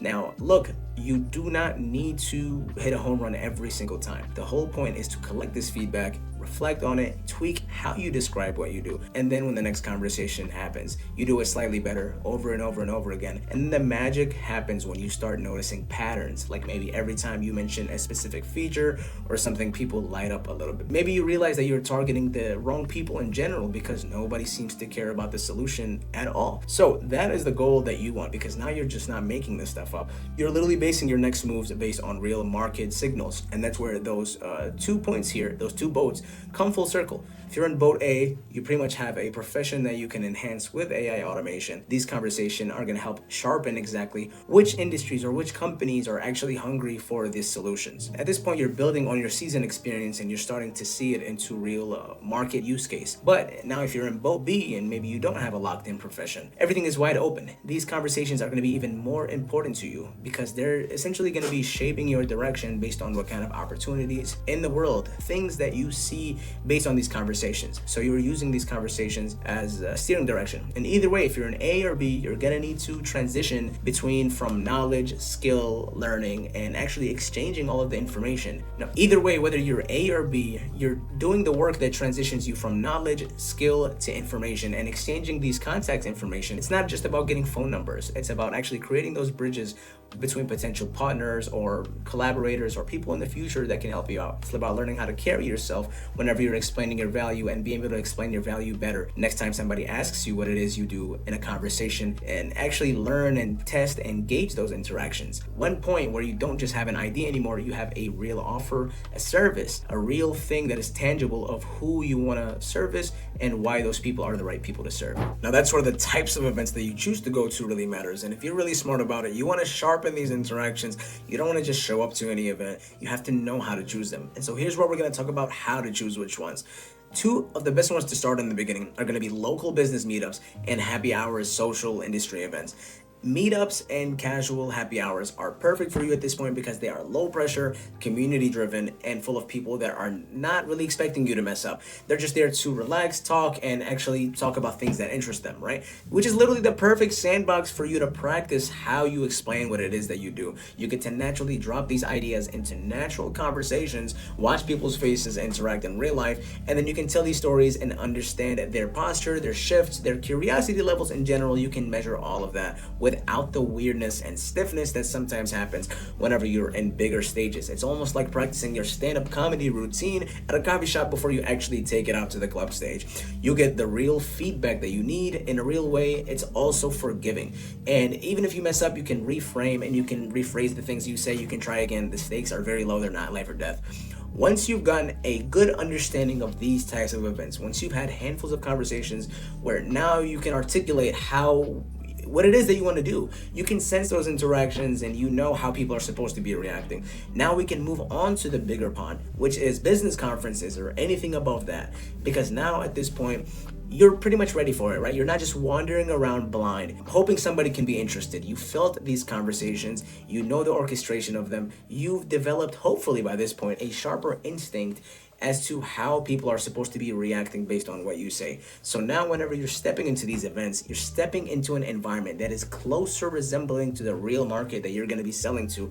The conversations are not just casual anymore, they're opportunity driven. Everybody there is either looking for a solution or offering them, which means the reactions you're getting at these bigger events are some of the most realer signals that you could ask for before actually jumping into, before dropping a dime on a booth realistically. You get to see right then and there in real time time, does your idea or service spark real interest in the market? Or do people actually brainstorming how they can use your service, or do they just shake your hand and move on? Does your explanation make them want to know more? That's the game you want to understand here. And by phrasing it this way, exactly like this, starting casual and then going into the business conferences, you're not going to be guessing at this point. You're not hoping. You're walking with a tested way of talking about what it is you do, a real sense of how to engage these people, and the confidence that comes with only doing the reps, right? Because now when you're behind this booth and you're selling or wherever you are, when people are walking up to you, different business owners talking to you, you're not going to be winging it. You're going to be talking from experience because you've already done that work. You should be able to walk out of networking events being able to answer these questions right here, at least the majority of them. The first one is going to be, is your product or service actually something that people want? Did these conversations confirm any demand at all? Does your product or service have anything missing about it, or any features that people are requesting that could potentially fill some gaps? Things that are people actually wanting. And then you're gonna wanna use the feedback that you collected, and you're gonna wanna talk about all of the things that make this specific feedback real, which is how you're gonna position yourself, how you're gonna build the system, how you're gonna leverage it, which is pretty much how you're gonna be wrapping it all up like a beautiful present, so that way the next decision that you make based off of this is accurate from the feedback that you've gotten. Once you can answer these questions, you're at the stage where you can genuinely sell your AI automation systems to businesses. I'm gonna dive into the booth that I hosted last week, where I sold a bunch of these voice AI systems to a bunch of local businesses. Now, before you even think about having your own booth, you have to have attended at least one of these events at least once, like a regular person walking through the floor. And the reason is very simple: information. You have to study and know what you're stepping into before you're trying to perform inside of it. It's no different than scouting the field before actually playing the game on it. And so if you skip this step right here, you're pretty much going in blind. When you're there, your brain should be in total observation mode. You have to look at everything through the lens of what grabs your attention, what makes you slow down, what makes you want to walk towards a booth instead of past it. If something catches your eye, that was not an accident. Literally take note of it immediately. And the reason why is because we want to be able to break these things down mentally. Was it the layout? Was it the colors? Was it the way it was set up? The equipment they had? You have to understand these triggers at a psychological level, because one day you're going to need to recreate those triggers yourself. You also need to pay attention to the booth structure itself. Is the space open and welcoming, or is it boxed in and intimidating? Do you feel naturally led towards a certain part of the booth? Maybe there's a demo station on one side and a casual talking area on the other side. You need to watch how they intentionally or accidentally control the flow of movement towards their product or service. Colors matter, fonts matter, even the types of material and quality that they use for their banners or screens and technology that they use. Those are the invisible language that's being spoken to you and everybody that's walking by. So you're not just seeing a booth, you're experiencing a brand strategy in real time, in real life. And you have to be good at reading that language, because that's the same language you have to know how to speak to people to get them to buy from you. Now, while you're attending, there are 3 important pieces of homework that you need to make sure you're doing before you leave the event. The first thing is understanding what the general interaction between an attendee and a booth operator actually is. You can't just watch from afar, you have to jump into that fire.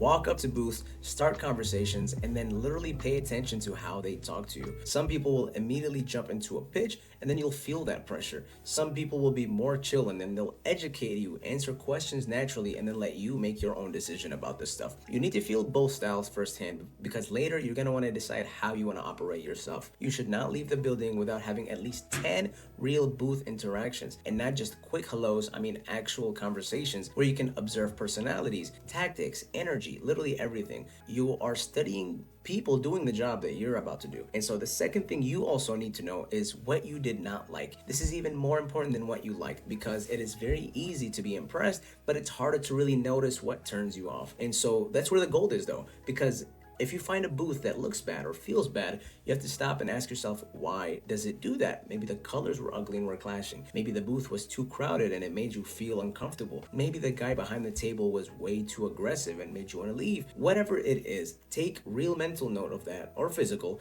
and the way you felt in that moment is exactly what you need to make sure the future customers that you have never feel when they walk up to you. The third thing you need to know is whether there is a genuine market interest in your product or your service idea. While you're walking around casually talking to people, start bringing up your idea. Watch how people react. Are their eyes lighting up, or are they asking you more questions, or are they just not even nodding or changing the subject, just like what they did before? Also, pay attention to other companies if they're selling something similar to what you're planning to offer.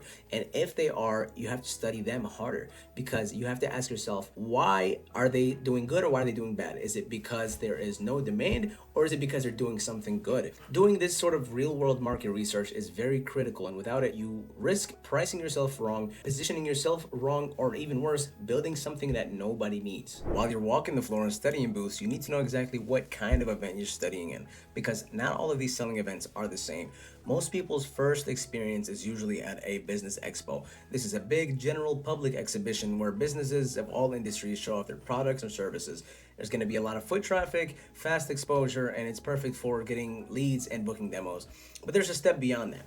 Trade shows, for example, they're industry specific, like healthcare or AI, and they attract buyers and partners in that industry. It's not too casual, it's a little bit competitive. Startup showcases, they're gonna be a little bit even narrower. They're usually focused on one piece of tech or SaaS platform or tools. The goal here is to show you're credible, get decision makers curious, proof of concept. And then you have those private invitationals. These are highly targeted. Everybody's there is either buying or scouting. These events are about building fast trust and then closing those deals quicker. And so the reason this matters though, if you know what kind of event you're in, you know how to play it. For example, at a business expo, you're getting broad interest. At a trade show, you're learning how to position yourself clearly against competitors. At a startup showcase, you're seeing how important credibility and proof are when attention spans are short. And at a private invitational, you're seeing how trust closes deals without all the extra stuff. 9 times out of 10 though, you're going to be starting in the business expo world, because that's the easiest entrance point. It's going to be the perfect place for you to start getting real selling in the field. But no matter where you start, your goal stays the same. Watch what works and watch what doesn't. Stack those insights, build the booth, the pitch, and the presence with those real world experiences and insights backing it. Now, once you've attended these events, studied, and gathered all of that good information, now you're finally ready to actually set up your own booth and attend these events in a selling perspective. And now where I'm gonna walk you guys through my perspective from my experience whenever I hosted this specific one when I was selling this voice AI system. So the very first major thing that I did was think about experience first. I didn't just show up there and standing waiting for people to come to me and ask me questions. I built this actual experience that would be able to run without me talking. So if you guys can see the banner right here, I put this big phone number on the banner. Anybody walking by could essentially call it. And when they called, they were greeted by the voice AI assistant itself. It would introduce itself and then ask them for their name, interact with them in a witty, energetic way, and then it'll ask them what it is they wanted to know about voice AI. Then it'll answer their questions and ask them questions about their specific business, then give tailored specific suggestions on how voice AI can help them, all without me even saying a single line. And so this literally led people to experience the product firsthand, not just hear about it. They got to feel it and test it and judge it themselves. And it wasn't me telling them it was good. It was them experiencing that, right? And it actually worked, because a few people called the system after the show, ended up talking to it about their business. And that was real engagement that happened without me being in the middle of it. The biggest takeaway here is always lead with showing, not telling. So if you can build a demo experience for your product, build it. Make it so that people can use it without even needing to talk to you at first, if it's possible. Now let's talk about where I messed up and where you guys can come in and do better than me. One big mistake was how I handled lead capture. So theoretically, I had a good setup. I had a business card with a QR code, a link to a calendar where they can book a demo for this. Very simple and easy. But the problem is, when people actually showed interest, real interest, I trusted them to scan that QR code later and book it themselves. So I just handed them this card and I said, yeah, just go ahead and scan it whenever. Schedule a time. That was not the best thing to do there, because most people didn't follow through that were actually interested. They either got distracted, lost the card, whatever may happen. And I lost some leads because of that. So what I'm going to do next time, what you guys should do, is very simple. When somebody shows real interest, get them to scan that code right then and there. Pull out the phone together, put a time on the calendar before they walk away. Remove every ounce of friction possible, because friction kills momentum. Momentum is what closes deals. And so it's literally that simple, right? And it doesn't have to be just scheduling an appointment. It could be maybe, submitting the actual contact form, or getting in on your CRM, or exchanging phone numbers, whatever it may be. Take that first step right then and there while they're with you, instead of just giving them the card and putting all your hopes on them doing it. Because you guys have to imagine, they're in this booth, they're probably getting bombarded by a bunch of other people also giving them cards, and a bunch of other people also giving them offers. What's the best way to stand out is to actually make it happen right then and there, if that is an option and if it's possible. Now, another big mistake was the booth presentation itself. You guys can see this is the design right here. I hired somebody to do this design, and that part was okay.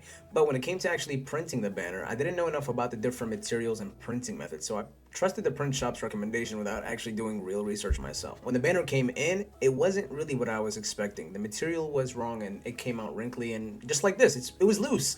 It sagged out of the frame and it looked a little bit sloppy. And you guys see, even when I tried clipping it at the back, it still looked, pretty bad, to be honest. And it might seem like a small thing, but trust me, you guys, presentation matters. Whenever your booth looks messy, people subconsciously wonder if your product or service is messy as well. It means you failed to prepare. And that's just really human nature. So you need to make sure you understand your frame and banner settings are perfect before getting here. You have to test them out at home before you show up, and you need to make sure you're fixing everything that even looks slightly off before you step into the real public's eye. First impressions start way before you open your mouth. They start the second somebody looks at this booth from across the room. Now let's move to the most important part, actually talking to the people. When you're talking to people that are talking to you at your booth, you have to be able to qualify fast. Not everybody's a prospect. Some people will be genuinely interested, and some people don't have a business at all. You have to figure out which one you're talking to pretty quickly, or you're going to be wasting time and energy that you can't really afford to waste. Best way to really do that is to ask them about their business. Real business owners are going to talk specifics. They're going to tell you their industry and their workflows, their pain points. Fake ones are just going to give you vague answers. They're going to look around a lot, and they're just going to avoid details when it comes to it. Stay friendly either way, but if they're not serious, you have to know how to move on quicker. You can't really afford to burn 10 minutes or 20 minutes for somebody who's not even really in the game. And whenever you are talking to serious people, the way you carry yourself matters just as much as what you say. Be easygoing, be comfortable, crack jokes, make it easy for them to talk to you. Don't just act like a salesman, act like a genuine person who is genuinely interested in actually helping them. The questions that you ask should be designed on figuring out those pain points. Ask them about the biggest time waster in their business. Ask them about the most frustrating parts in their business. Ask them about what it is they wish was easier, and then actually listen to their answers. Don't just wait for your turn to actually talk. Best people sell by listening better than anybody else in the room. And finally, one thing I noticed afterwards, looking back at some of these conversations, is I missed some of these because simply I wasn't focused on the conversation. I wasn't giving them the full attention they needed in that conversation because I was already thinking about what I needed to say next and how I was going to steer the conversation towards the service or the product. And that's a mistake. Let me tell you why. When somebody's telling you about their business problems or their specific goals, your first and only job should be to listen and not to respond yet, because what they're giving you in that moment is not random small talk, okay? It is, you're being literally handed real information that you're going to need to effectively sell later. And this information could be what their bottlenecks are, what frustrations they have, what gaps exist in their current setup, their system, what outcomes are they actually aiming for. And if you're half listening to these, you're missing key signals. If you miss them, you're going to end up pitching the wrong thing, trying to solve the wrong problem, or even worse, coming off like you didn't understand them at all. The approach is very simple. You have to listen first and react second. You have to train yourself on holding off on crafting that response while they're talking. Your reaction, whether it's a suggestion or showing them a demo or proposing the next step, whatever it may be, should be entirely based on what you guys are talking about, not on what you thought you needed to say. And the people who close deals at those events are the ones who listen with intent, they catch the right details, and they respond with precision, not the ones who are just trying to pitch. That's the whole breakdown of how you actually maximize these selling events, right? So first, you have to attend. You have to get inside of these environments, and you have to understand the space, the actual pace and the flow and the needs of the business is showing up. Do not skip the step right here. You have to observe first because that gives you an edge. Then you have to study hard. You have to pay attention on what draws people in, what makes them go away, what problems go up in conversations, and treat the very first few events like research, not sales calls, okay? You have to also know how to set up smart. Your booth should not be just flashy, it should be functional. It should invite people to step closer and not overwhelm them with too much noise. Clear visuals, easy to understand messaging, and obvious next steps they could take. You have to know how to capture leads with the minimal amount of friction. Make it very easy for somebody to grab your information. Use QR codes, quick forms, business drop-downs, or whatever the event may be. The less resistance there is, the more information you can gather. And then you have to know how to qualify people fast. Not everybody is a real prospect, and you have to know how to identify within the first real minute or two. If they don't have a real need, you have to be polite, but don't let them drain your specific time. And then the next things you have to pay attention to is focusing on conversations that really matter. Find deep conversations that are better than 50 shallow ones. Prioritize quality and prioritize understanding the problem, because the people who are solving these problems are the ones who understand the problem better than others. Make sure that your visuals are good, your booth is sharp, and the way you talk, your listening, every single thing have to be intentional and dialed in. Make sure you're not distracted listening, because those conversations cost you a lot. And once you take care of all of that, you're not just going to be attending the event. You're going to walk out with real traction, real leads, and better understanding of your market, more confidence in your messaging, and a much higher chance of actually closing deals afterwards. If the opportunity is there, it doesn't matter. It only pays off if you know how to use it the right way.